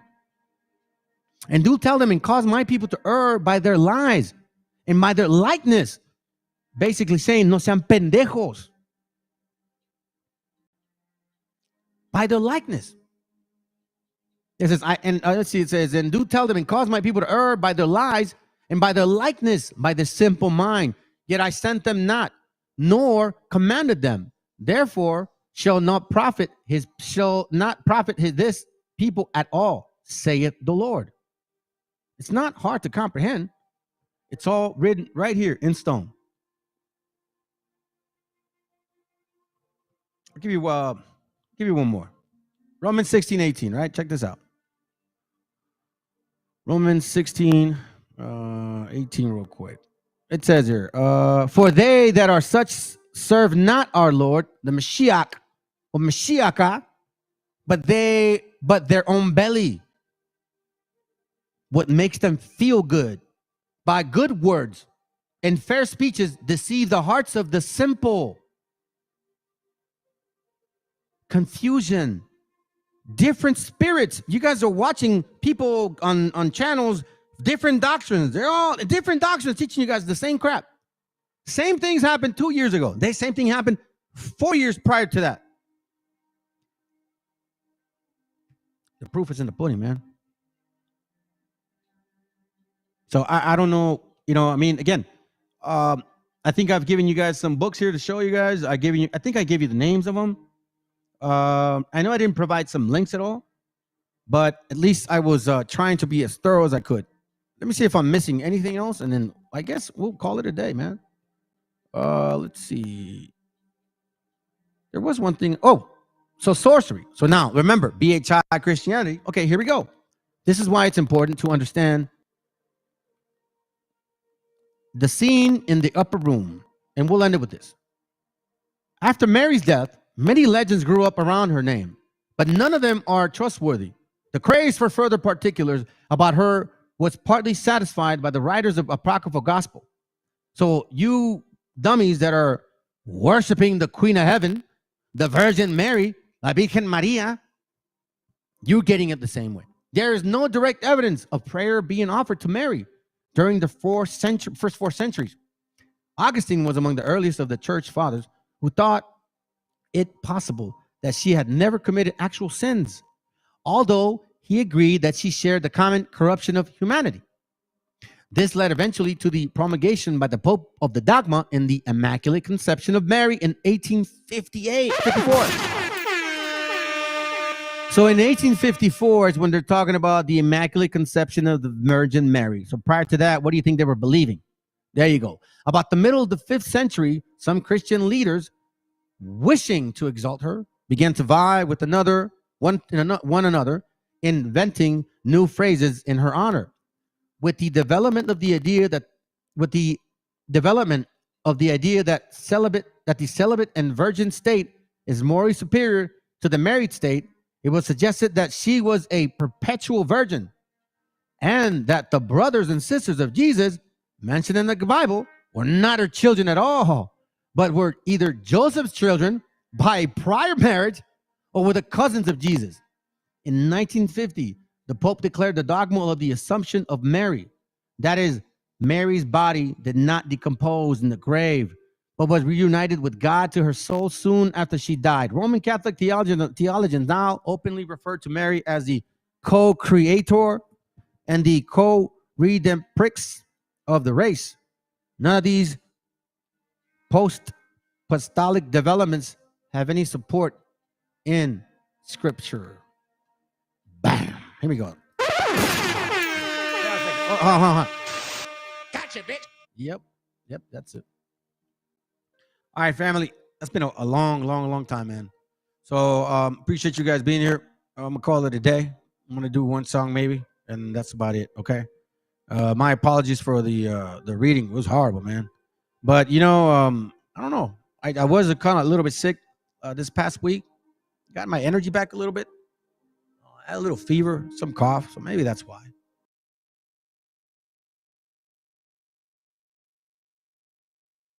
Be mindful. Hey, by the way, I want to let y'all know that for some reason, YouTube is not notifying people when the live goes on. It doesn't allow you to click on the window when you see it as you're scrolling through. It does it to me. It did it to someone else. I know. I don't know if it's. I mean, if it happened to me and it happened to someone else, for some reason, it's just this. So be mindful of what's kind of going on. You know what I'm saying? I don't know what. Honestly, I'm not trying to say this is a special channel. This is like not many subscribers, but for some reason, you know what I'm saying? Like YouTube is really just acting awkward. It's really weird, man. To me, it blows my mind that they would even consider, like, really? For real? Like, for real, yo. Anyways, the next class I want to show y'all, not now, for the next day, another day, next week, I'm going to touch this topic because it connects to this. Okay, there's a reason why these people feel so proud, and I appreciate you, brother, for posting this. It correlates with, it connects with the topic that I'm moving into. We're going into these holidays. October 12th just occurred. I'm going to go into the history of what occurred from 1491 through 1492, like a class of 2 years, so to speak, of what occurred in Granada in 1491, what transpired. I got some actual history on the war. And then we'll get into why the month October, November, December is so significant to us and why it's so significant to these people. So let's listen to this. It'll be basically the topic of the class next Friday. Okay, so I'm going to try to limit my classes for the weekends. It seems it's better and it's easier for me as well. All right, check it out. And then I'm going to play a song or a few, and then we out. Listen to, and yeah, I'll be done at 10. This is like a second. I'll be playing music. At 10 o'clock is done. All right, you guys have a good night. Shalom. Saludos, buenas noches, bendiciones. El presidente López Obrador le dijo, pidan perdón al rey de España. Y el rey de España, soberbio, dijo, no tenemos nada que pedir perdón. Ellos salen el 12 de octubre a celebrar el Día de la Raza. El Día de España. ¿No podrían conseguir otro día? Porque el 12 de octubre para toda la América, sobre todo para nuestra América, es el día en que empezó el genocidio, el exterminio, el esclavismo, el colonialismo. No es ningún día para celebrar. El 12 de octubre no es para celebrar ni el Día de España ni el Día de nada. Es el día de la sangre, de la muerte, de la esclavitud. El presidente López Obrador le dijo, pidan perdón al rey de España. Y el rey de España, soberbio, dijo, no tenemos nada que pedir perdón. Ellos salen el 12 de octubre a celebrar el Día de la Raza. El Día de España. ¿No podrían conseguir otro día? Porque el 12 de octubre para toda la América, sobre todo para nuestra América, es el día en que empezó el genocidio, el exterminio, el esclavismo, el colonialismo. No es ningún día para celebrar. El 12 de octubre no es para celebrar ni el Día de España ni el Día de nada. Es el día de la sangre, de la muerte, de la esclavitud. El presidente...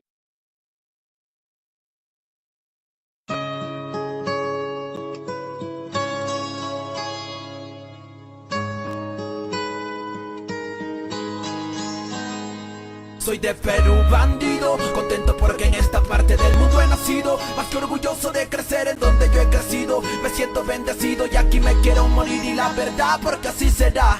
Agradecido con la vida y con Dios que me puso aquí, y con todo aquello que influyó para que fuera en sí, porque así yo puedo decirte gracias por mi color, idioma y también por mi idiosincrasia. Yo soy uno más que aprecia la tierra en la que nació. Aunque el género en el que me expreso por aquí no se inventó, pero que chucha, esto es pa' aquel que escucha y se mantiene en lucha con el puño arriba y la capucha. Tierra de donde gran parte siempre se quita, pero regresa pues como un niño a su madre necesita. Gobierna una política maldita donde si se enferma el que no tiene no le regalan ni las curitas.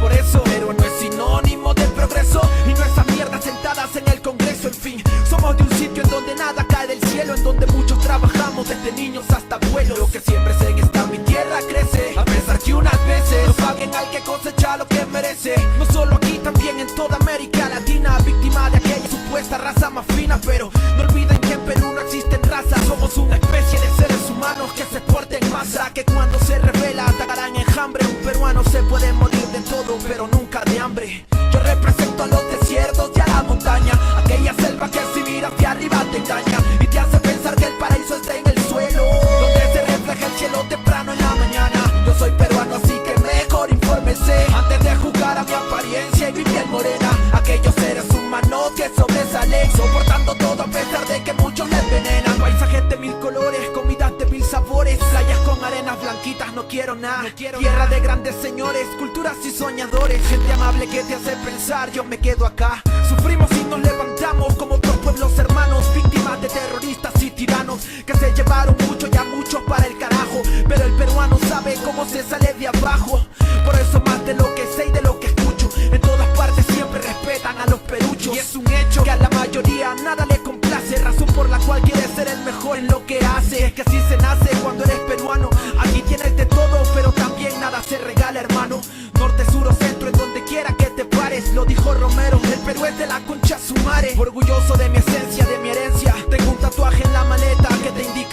procedencia, para que quede bien claro de dónde es que soy. Represento a donde voy y así lo hicimos siempre hasta el sol de hoy. Esta canción yo la compuse estando lejos de mi patria y no por querer hacerme el pendejo. Desde la costa por la sierra hasta la selva somos cholos. Si tú me entiendes no permitas que yo haga este coro solo. Yo represento a los desiertos y a la montaña, aquella selva que si miras de arriba te engaña y te hace pensar que el paraíso está en el suelo, donde se refleja el cielo temprano en la mañana. Yo soy peruano así que mejor infórmese antes de juzgar a mi apariencia y mi piel morena. Aquellos seres humanos que sobresalen, soportando todo a pesar de que muchos les envenenan.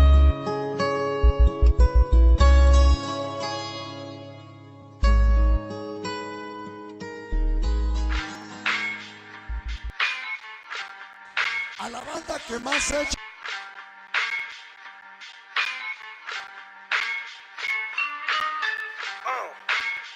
En la Plaza de Reyes, la Sumenta, Soplón.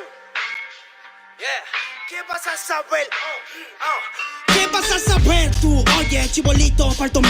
Pulpín de los pulpines, batería de Rapunzel, de rapeos, de raptos, de lagartos, de cuartel. Cualquier la pega de cruel con un viejo coronel. Soy flojo, se me antojó dormirme en el laurel. Elevé mi level con un label y un Faber Castell. Ya un papel, lo empape con sangre de todo aquel que se jura Nobel y no ve mis trenes en la riel. What's so man?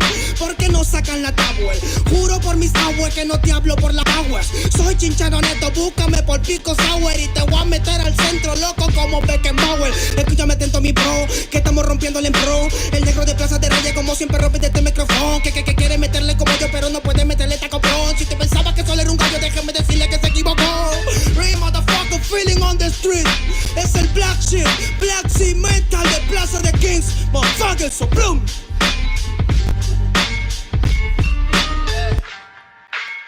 Nero Luigi, man, desempeño a la victoria para que sepa.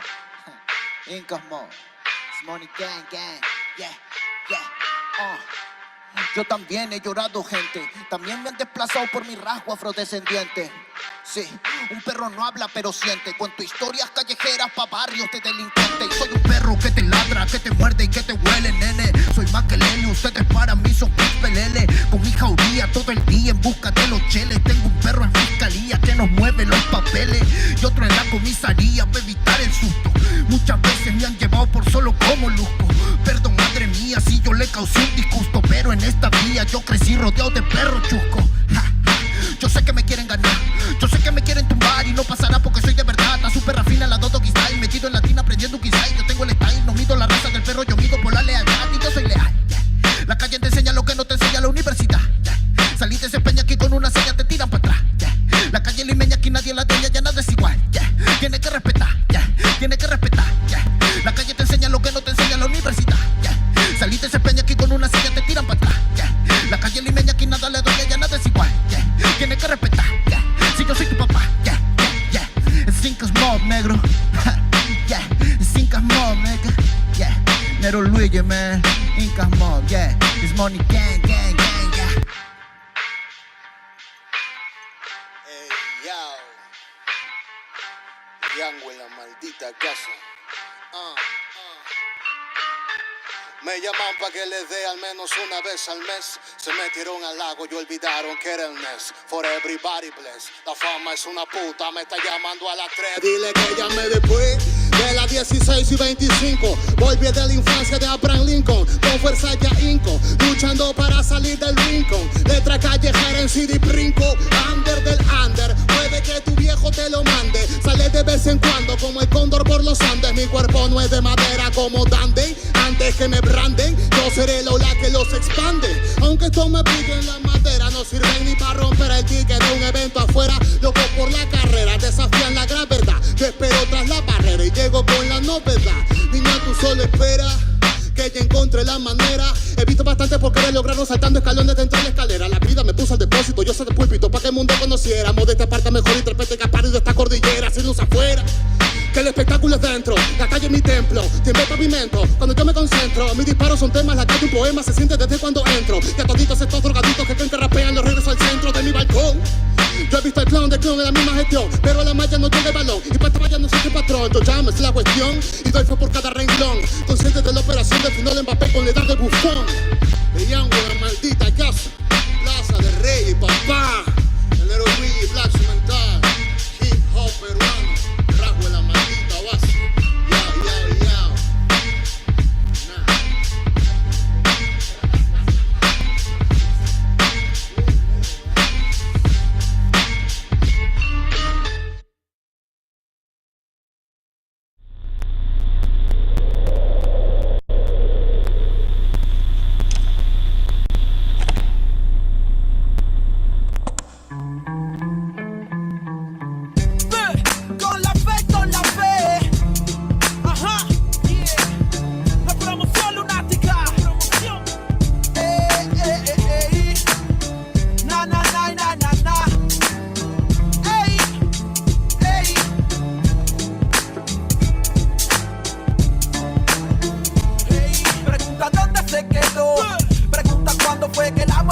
merece, pero casi siempre son los que no lo merecen. La muerte de un inocente, lo sabe la gente, pero nadie dice que se lo llevó.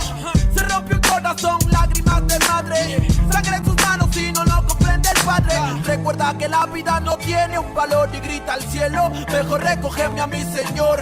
Pase lo que pase hoy, siempre con la mente tu recuerdo en mi corazón te llevaré. Para donde quiera que yo voy, pienso diferente, es que el amor ahora está presente. Pase lo que pase hoy, siempre con la mente tu recuerdo en mi corazón te llevaré. Para donde quiera que yo voy, pienso diferente, es que el amor ahora está presente. Dime dónde están los que desaparecieron, los que no volvieron, los que de uniforme se vistieron. ¿Dónde están los que ya no están del soldado Juan, que una bala traspasó su cuerpo con el ruido de una? Son historias como mi prima Gloria, que su cuerpo no aparece pero queda su memoria. Niña de 5 años que su aliento ya es agónico, encuentra el cuerpo pero envuelto está en periódicos. La vida es una tumba que la suerte te depara, la muerte está en la mano de aquel hombre que dispara. Padre que espera a su hijo que vive en la urbe, pero al día siguiente lo recogerá en la morgue. Se cuentan horas, días y también los calendarios. Primo, nadie sabe si caerás en cementerios, como mi amigo Mario que jugaba a ser sicario, hasta mató a su hermano y lo tomó como algo serio. Se cuentan horas, días y también las estadísticas. Para la policía un expediente más en balística. La lista aumenta y también el desenfreno, como aquel niño que golpeado en el hogar se siente ajeno. Le pone freno y toma la decisión, sacando la pistola de su padre en el cajón. Su lápida ahora pinta: hijo mío, te queremos, y la muerte nos permite, algún día nos veremos. Pase lo que pase hoy, siempre con la mente tu recuerdo en mi corazón te llevaré. Para donde quiera que yo voy, pienso diferente, es que el amor de ahora está presente. Pase lo que pase hoy, siempre con la mente tu recuerdo en mi corazón te llevaré. Para donde quiera que yo voy, pienso diferente, es que el amor de ahora está presente. ¿Dónde van? ¿Dónde? Dime dónde van las almas que se pierden en el camino de la vida. ¿Dónde van? Dime dónde van. Se detienen pulsos y otros por impulsos para el diván. Penas que se cuentan en la esquina, cuidado con la neblina que la muerte se avecina por la acera. Joven estudiante muere en una balacera. Otro lío de pandillas que en el diario aparecerá. La vida se desaparece como el humo de un cigarro, loco disparando desde un carro.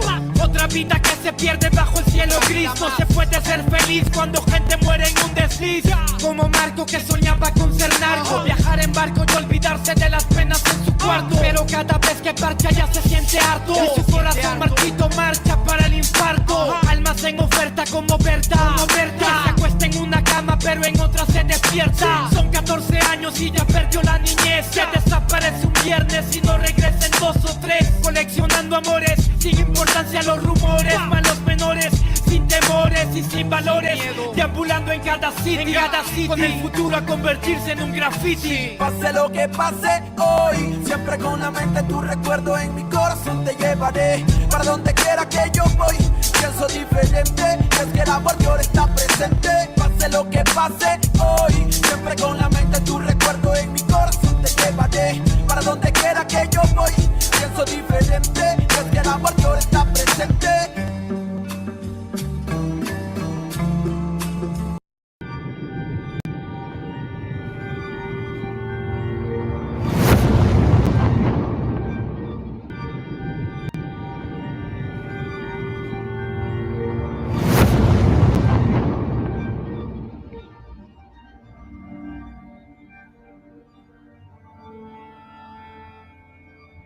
Ical, hijo, abre los ojos.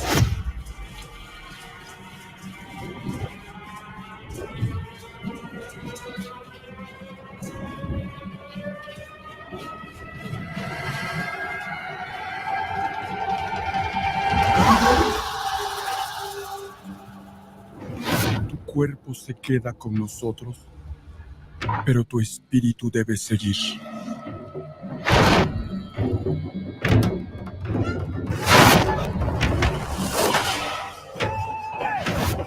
Busca la luz. Aléjate de las sombras. Deja que nuestro dolor sea tu fuerza. Desde aquí iluminamos tu camino.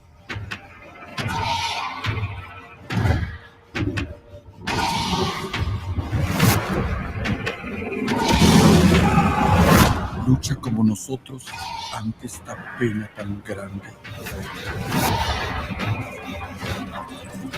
Yo soy tú. Tú eres yo.